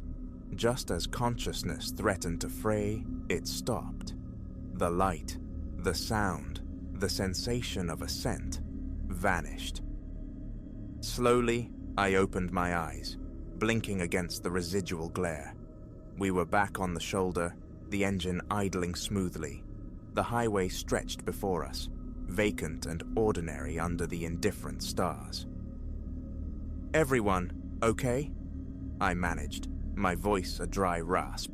Shaky affirmations came from Julian, from Leo and Maya. Physically unharmed, yet profoundly altered. "What was that?" Leo asked, his voice hushed. "Was it aliens?" "I don't know, honey," I answered, the honesty heavy. "I truly don't know." We drove the remaining miles in a strained silence, every approaching headlight causing a collective flinch. Nothing further disturbed the pre-dawn stillness. We reached my parents' house as the first tentative rays of sun painted the horizon, numb with exhaustion and bewildered terror. In the ensuing days, we circled the event, trying to grasp its edges. Online searches yielded whispers, local legends about that desolate highway, but nothing mirroring the sheer, visceral horror we'd endured. Reporting it felt futile. Who would lend credence to such a tale without a shred of proof? The memory, however, became an unwelcome resident. Nightmares plagued the children for months. Julian and I developed an aversion to night driving. The simple act of glancing in the rearview mirror after dark became fraught with remembered panic. Years have spun past. The phenomenon never repeated. Yet sometimes, driving alone on a lightless road, a strange configuration of lights will appear in my mirror, and instantly I am back on that highway, the thrum vibrating in my marrow, the cold certainty of pursuit gripping my heart. What intercepted our journey that night? Extraterrestrial visitors? Beings from a parallel dimension? Or something utterly other, nameless and incomprehensible? The question remains unanswered, likely forever. But I know this. The night is not empty. It holds unseen currents, watchers in the shadows, entities that occasionally brush against our perceived reality. And when they do, all that remains is to hold fast and hope for the dawn. So, the next time you find yourself on a lonely road, swallowed by darkness, pay heed to the lights that bloom behind you. They might be carrying more than just another traveler passing in the night.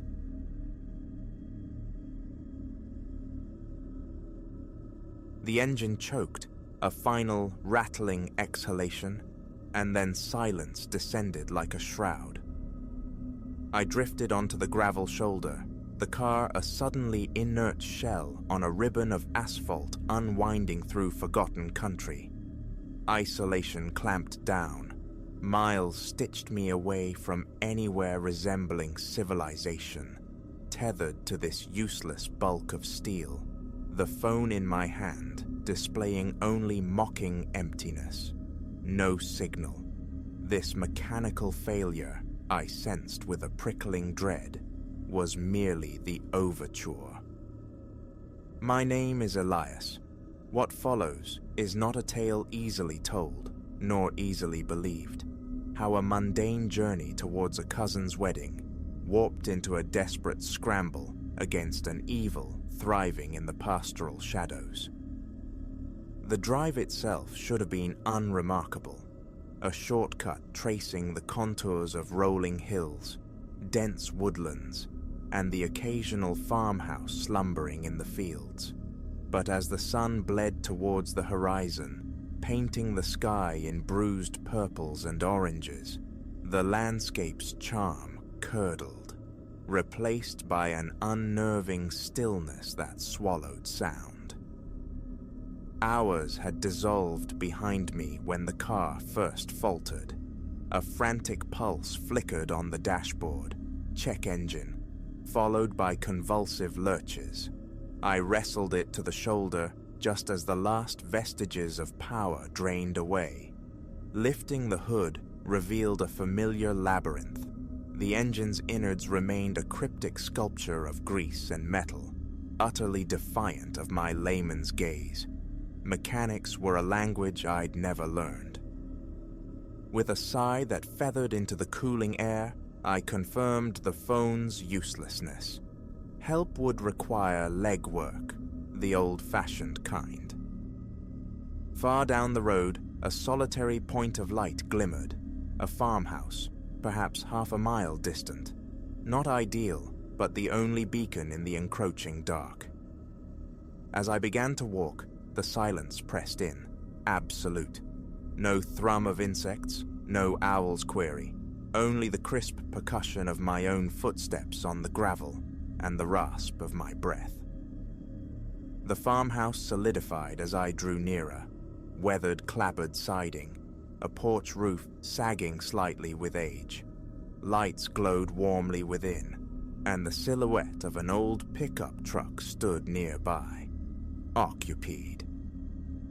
My rehearsed plea for assistance died on my lips as I reached the porch. Muffled voices seeped through the walls, imbued with an urgency that arrested my movement. "We cannot sustain this," a woman's voice, tight with strain. "Someone will discover." "Nobody discovers," a man's rough timbre interrupted. "We take precautions, always." "But the risk..." Her words fractured as my boot clumsily struck an unseen, empty can. Inside, the voices ceased abruptly.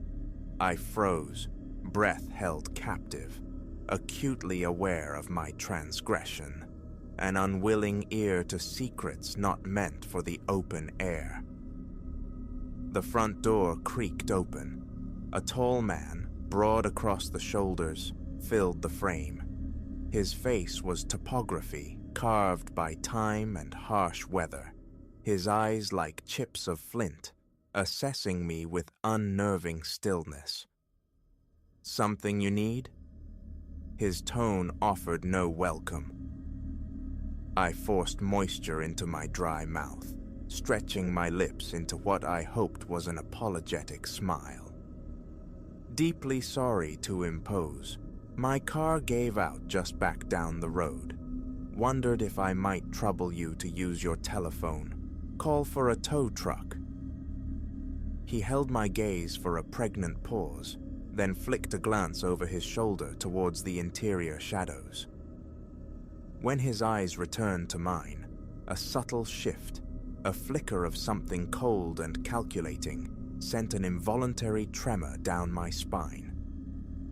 "Certainly," he replied, his voice suddenly smooth, almost genial. "Can't have you stranded out here in the night. Come inside." Every nerve ending screamed caution, urged retreat, but logic dictated otherwise. I needed assistance. This was the sole possibility. Stepping over the threshold, the floorboards groaned a dissonant welcome beneath my weight.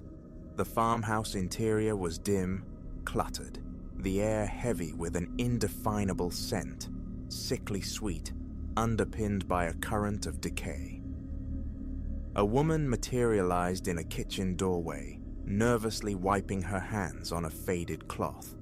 Her smile was a brittle thing, quickly drawn and just as quickly vanished, never reaching her eyes. "Telephone's through here." The man, Silas I'd later learn his name was, indicated the kitchen, gesturing me forward.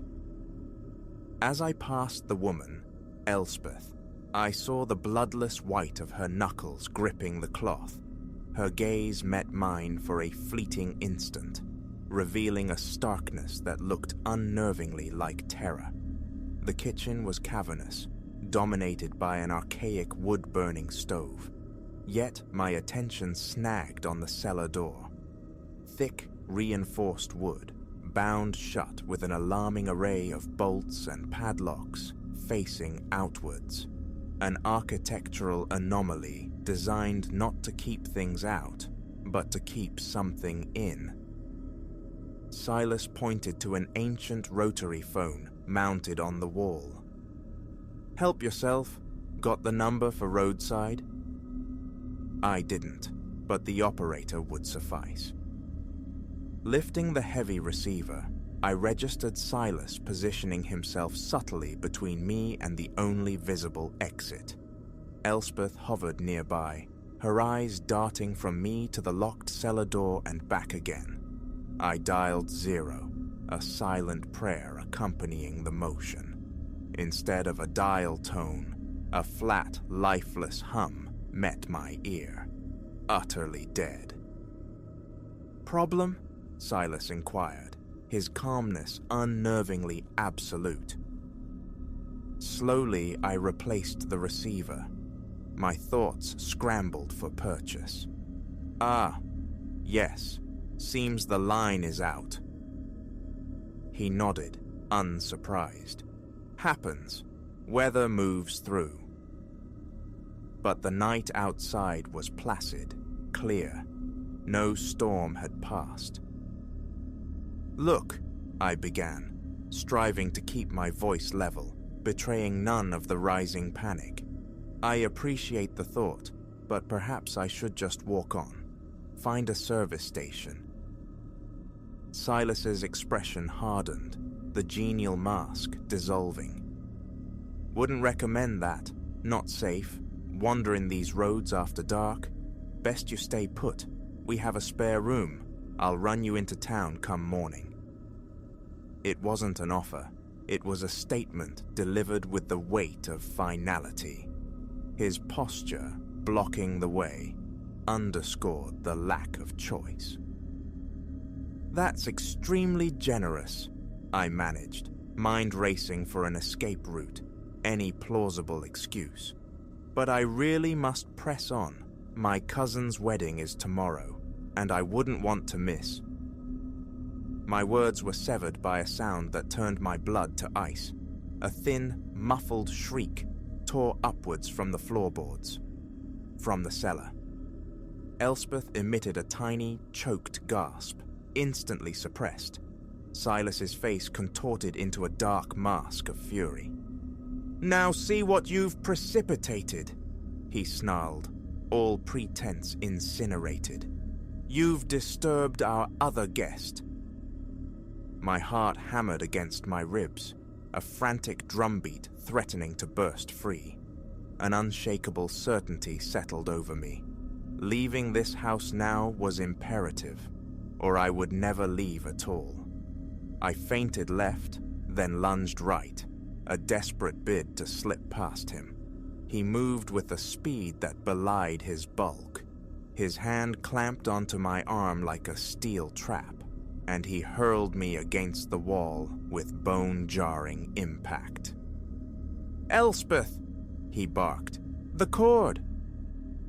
I fought with primal instinct, kicking, twisting, clawing, but his strength was overwhelming.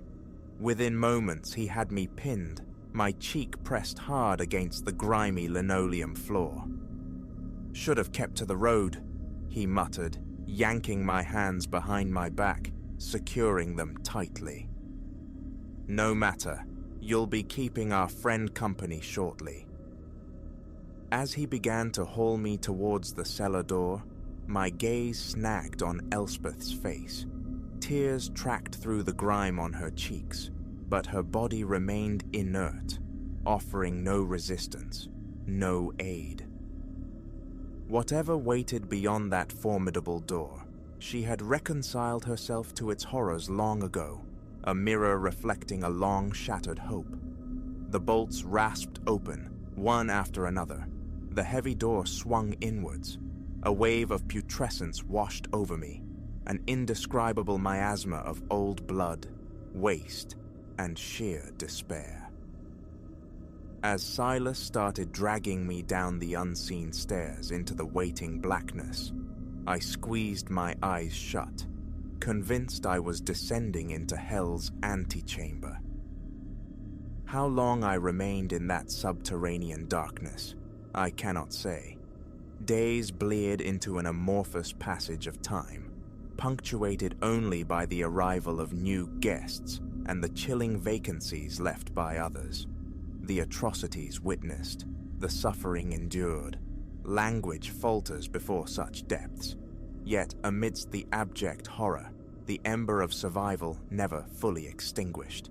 Then one day, chaos erupted.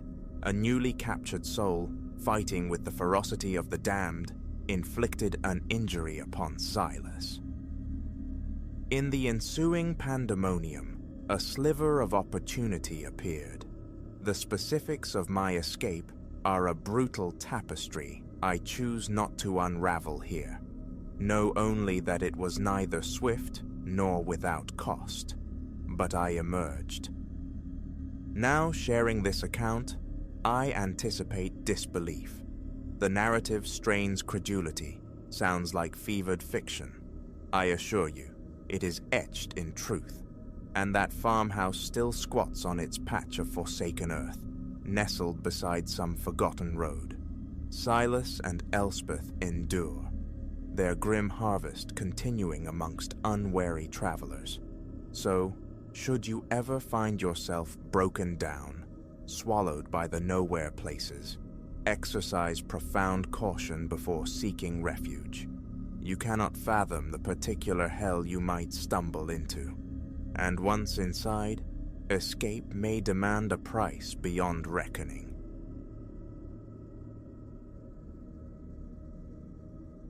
"6 months adrift in this monolithic Art Deco spire, anchored mid-city. My initiation involved passage through its cavernous lobby, a space defined by geometric austerity etched into polished obsidian floors and the rigid verticality of carved marble columns. Voices echoed that first day, murmuring of the building's pedigree, its particular character. They gestured towards the elevators, bronze filigree cages guarding shadowed interiors, relics whispered to be part of its 1930s soul. I offered nods, polite concurrence, yet beneath my ribs, a peculiar density settled, a weight I couldn't name, nascent job anxieties perhaps, or merely the structure's oppressive atmosphere. I resolved to ignore it, to dissolve into the rhythm of routine. Within a fortnight, the pattern emerged. Elias, the last sentinel departing the floor. My duties, wrestling with serpentine financial ledgers, frequently bled past twilight. Thus, I navigated the elongated corridors solo, the profound silence occasionally punctuated by the electric hum of overhead fixtures, a sound that seemed to thicken the air. Walls felt too close, perspective subtly warping under fatigue. Just exhaustion, I reasoned. Yet each solitary trek towards the lift sent an unsettling prickle across my skin. The elevator itself is a time-worn contraption, a collapsible gate, wrought iron demanding a deliberate pull before entry. Inside, a burnished brass lever dictates trajectory, a vestige of manual operation grafted onto its modern electric heart. A faint bouquet lingers within, machine oil and metallic tang, sometimes undercut by a stale, indeterminate mustiness, like damp wool or forgotten earth. I disliked that scent intensely. Illumination is meager, bulbs flickering with the car's hesitant motion. Dark, tessellated tiles underfoot mirror the scratched steel panels lining the walls, surfaces reflecting warped, fleeting images. One evening, the clock nearing 9, I gathered my belongings and aimed for the descent. Corridor lights had already dimmed to their nocturnal amber glow. Approaching the elevator bank, I halted. The gate to one car stood ajar. A triviality, yet certainty pricked me. I'd secured it upon arrival that morning. A slow scan revealed only emptiness, the gleam of a lone bulb reflected on the polished floor stretching into shadow. My heart hammered a frantic rhythm against my ribs. Drawing a steadying breath, I stepped across the threshold, pulled the gate shut with a metallic rasp, and engaged the lever for the lobby. The car jolted downwards, lights flaring once before settling into their usual, hesitant glow. All proceeded uneventfully until the 5th floor. It stopped. The gate remained sealed. The car simply paused, suspended. I hadn't selected 5. My finger jabbed the lobby designation again. The elevator remained inert, humming its low mechanical thrum. Seconds stretched, taut and silent, before without preamble, it resumed its journey. No gate opened on 5, no hesitation. It simply continued its plunge to the ground floor after that baffling interlude. I strode out, affecting calm, though my palms were slick, my breath tight in my chest. The lobby sentinel, engrossed at his console, received only a curt wave as I pushed through the revolving doors. A glitch, I told myself. An old machine's caprice. The following day's labor stretched later still. 10 o'clock found me locking my office door, the corridor swallowed by an immense quietude, broken only by the echo of my own footfalls. Reaching the elevator alcove, I heard it. A soft metallic clank from within the shaft, the ghost of movement. I pressed the call button. The sound ceased abruptly. The car arrived, gate sighing open, empty. I stepped inside, selected the lobby, and the ascent began. Silence reigned until the 6th floor. It stopped. This time, the gate slid open of its own accord, revealing a corridor plunged into absolute darkness. Not a single light burned. I leaned forward, peering into the void. "Anyone there?" My whisper felt absorbed by the blackness. No reply. I pressed the lobby button again. Nothing. A frantic pulse hammered in my neck. The gate hung open, the car stubbornly fixed on 6. After an eternity condensed into seconds, the gate slid shut with unnerving autonomy, and the elevator resumed its downward course. Reaching the lobby, I found the guard stationed as usual. His greeting met a terse nod. Words failed me. My stomach felt knotted, throat parched. Outside, the city's electric brilliance and a cool night breeze offered a fragile anchor to normalcy. Stress, I insisted internally.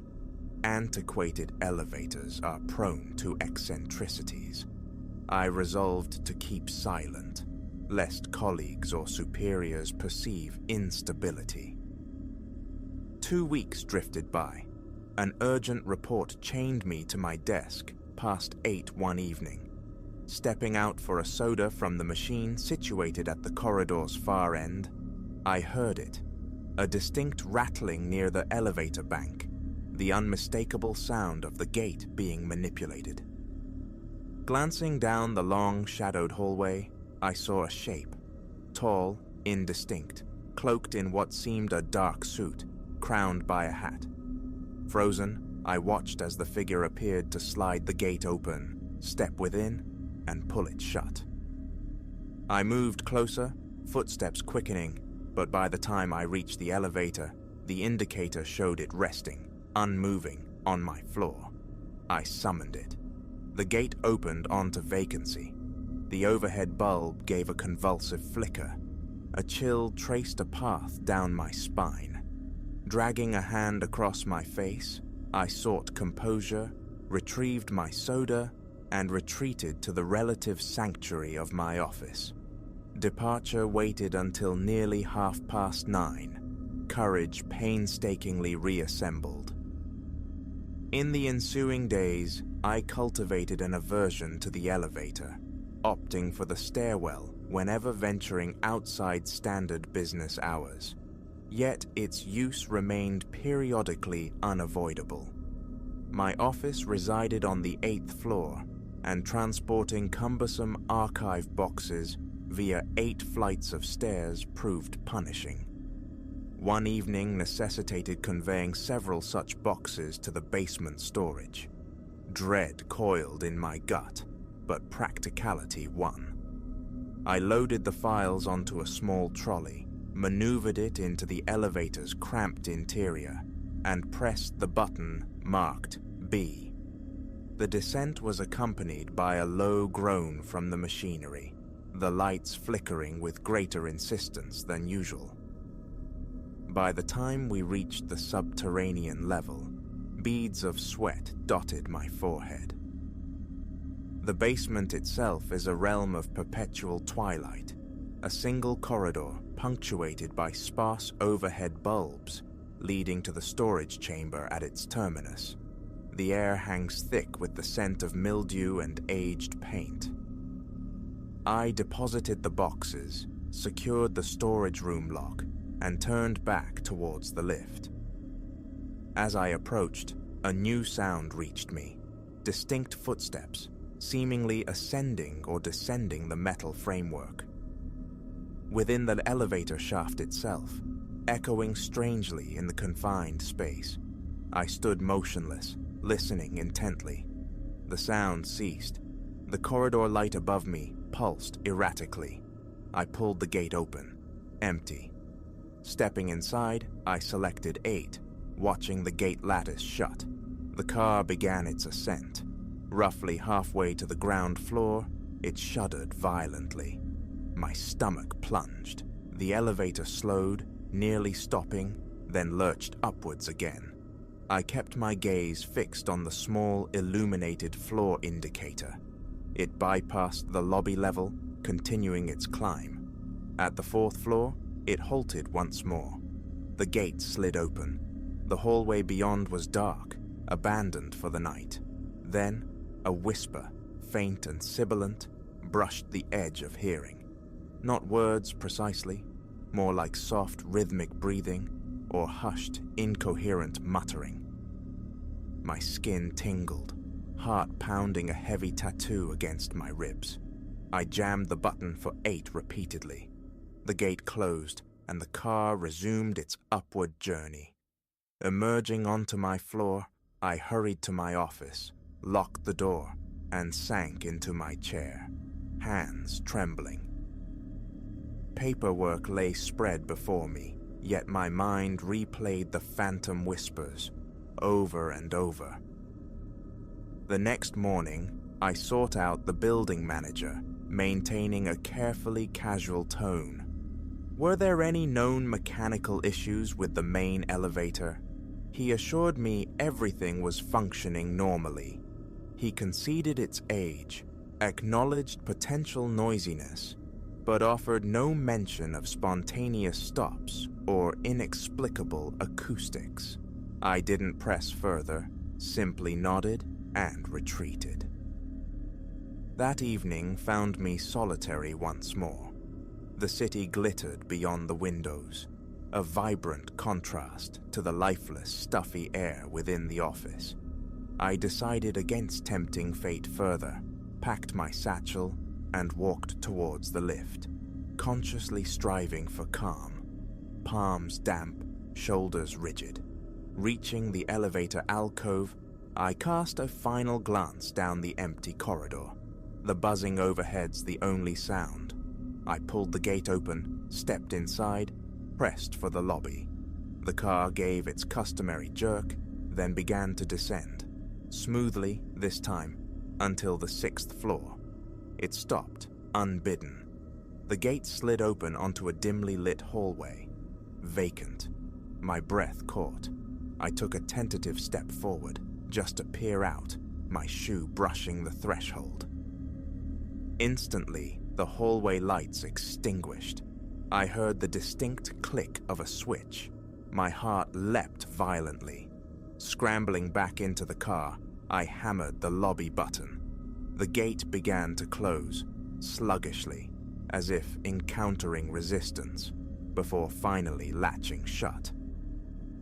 The elevator descended one more level, stopping again at the 5th floor. Here the corridor lights were on. I scanned the empty space, but from behind a closed office door nearby, a faint scraping sound emanated. I remained rooted inside the elevator, finger persistently depressing the lobby button, hands shaking uncontrollably.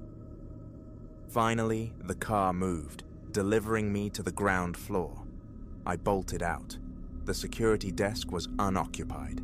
Not waiting, I shoved through the heavy glass doors onto the sidewalk. The cool night air, a welcome shock. My knees felt unsteady.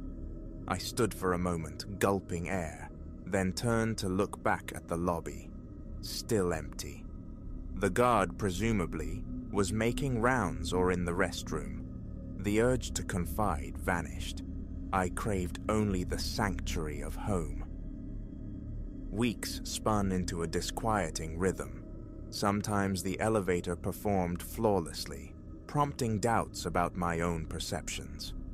Other times, it resumed its phantom stops on deserted floors, accompanied by noises that defied logical explanation. Clicks, sighs, the faint drag of something unseen. I attempted an audio recording on my phone one night, hoping to capture evidence, but playback yielded only white noise, a hiss of static. Tellingly, on that particular night, the elevator behaved with perfect mechanical obedience. It felt calculated, as though the building itself were toying with me. Then came a Friday evening. An urgent client email demanded my presence until 7. Not excessively late, I reasoned, feeling a modicum of safety. Gathering my coat and bag, I walked towards the lift. As I approached, the air grew suddenly, noticeably colder. A tingling sensation traced my arms. I pressed the call button. The elevator arrived promptly. Stepping inside, My gaze caught a reflection in the polished steel panel opposite, the distinct silhouette of someone standing directly behind me, wearing a hat. I spun around. Nothing. The car was empty. I stood frozen, heart seizing. The gate began to close, unprompted. Lunging for the control panel, I stabbed the lobby button, praying for an uninterrupted descent. The car passed 7, then 6, then 5, the indicator light progressing smoothly. I allowed myself a shallow exhale, perhaps this time. Abruptly, between the 3rd and 2nd floors, the elevator jolted to a halt. The lights flickered violently, then died, plunging me into absolute, suffocating darkness. Only the ragged sound of my own breathing filled the void. Fumbling for my phone, fingers slick with sweat, chest constricting, I activated its flashlight. The narrow beam swept across the interior. Empty. Gate securely closed. I slammed the emergency call button. A motor whirred somewhere distant and the lights flickered back to life. The elevator resumed its downward journey, stopping correctly at the lobby. As the gate retracted, I practically fell out. The security guard stood near his desk, sipping coffee. "Elevator stuck for a second," I managed, voice strained. He looked mildly surprised, offered an apology for not noticing, and promised to inform the manager. I nodded numbly and fled, collapsing into my car, waiting for my breathing to steady, my heart to cease its frantic pounding against my ribs. My shirt clung, damp with perspiration. The weekend offered no respite. The image of that reflected hat replayed relentlessly. Quitting seemed the only sane option, yet financial necessity tethered me. Monday morning, I arrived early, making another attempt with the building manager. Had anyone reported unusual occurrences? He shook his head, regarding me with faint concern, asking if I was feeling all right. I manufactured a smile, assured him I was fine, and proceeded to my office, shadowed by a pervasive unease that clung throughout the day. That evening, I departed precisely at 5, swallowed by the departing throng, deliberately avoiding solitude. A period of calm followed, a fragile truce, but deadlines, relentless and indifferent, mounted once more. Days later, 8 o'clock found me still at my desk. As I reached for my coat, footsteps echoed in the hallway outside my door. Heavy tread, rhythmic pacing. Assuming a colleague, I peered out. The corridor stretched empty, yet the sound persisted. My chest tightened. Remaining in the office felt suddenly unbearable. Switching off the lights, locking the door, I followed the corridor towards the elevator bank. Close to my ear, a faint whisper, like intimate breath. I spun around, phone lights slashing the air. Nothing. I quickened my pace. Reaching the elevator, I heard the gate clank open, seemingly of its own volition. Leaning forward cautiously, I saw the car waiting, perfectly aligned with the floor, as if summoned. The stairs beckoned, 8 long flights down, but exhaustion weighed heavily. My bag felt leaden. Hesitantly, I stepped inside, pressing the lobby button. The gate snapped shut with metallic finality. The ride commenced in silence. Approaching the 7th floor, the car slowed perceptibly, then, unexpectedly, accelerated again. At the 5th floor, it stopped. The gate slid open. The hallway beyond lay dark. The single bulb inside the elevator flickered, and in that momentary strobe, I saw it. The dark curve of a hat brim, just visible at the edge of the open gateway. A gasp escaped me as I stumbled backward. Then, with startling force, the elevator gate slammed shut. and the car continued its descent. Emerging into the lobby felt like surfacing from deep water. Relief washed over me, potent but fleeting. A curt nod to the guard, and I was outside, leaning against the cool stone facade, drawing deep breaths of evening air. My legs trembled. Enough. This was enough. A plan formed. I would speak to my supervisor, insist on adjusted hours, anything to avoid these late-night vigils. Leaving with the crowd was the only way. I tried to steady myself, looking up at the building's intricate Art Deco detailing. Once perceived as beautiful, it now radiated only profound dread. My watch read 8:15 p.m. The street was thinning, headlights slicing the pavement in ephemeral bursts. The stark realization hit me.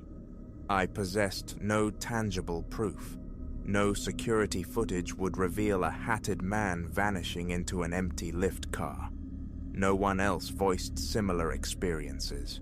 Perhaps they existed, these other witnesses, shrouded in silence. Perhaps they simply never lingered long enough after dusk.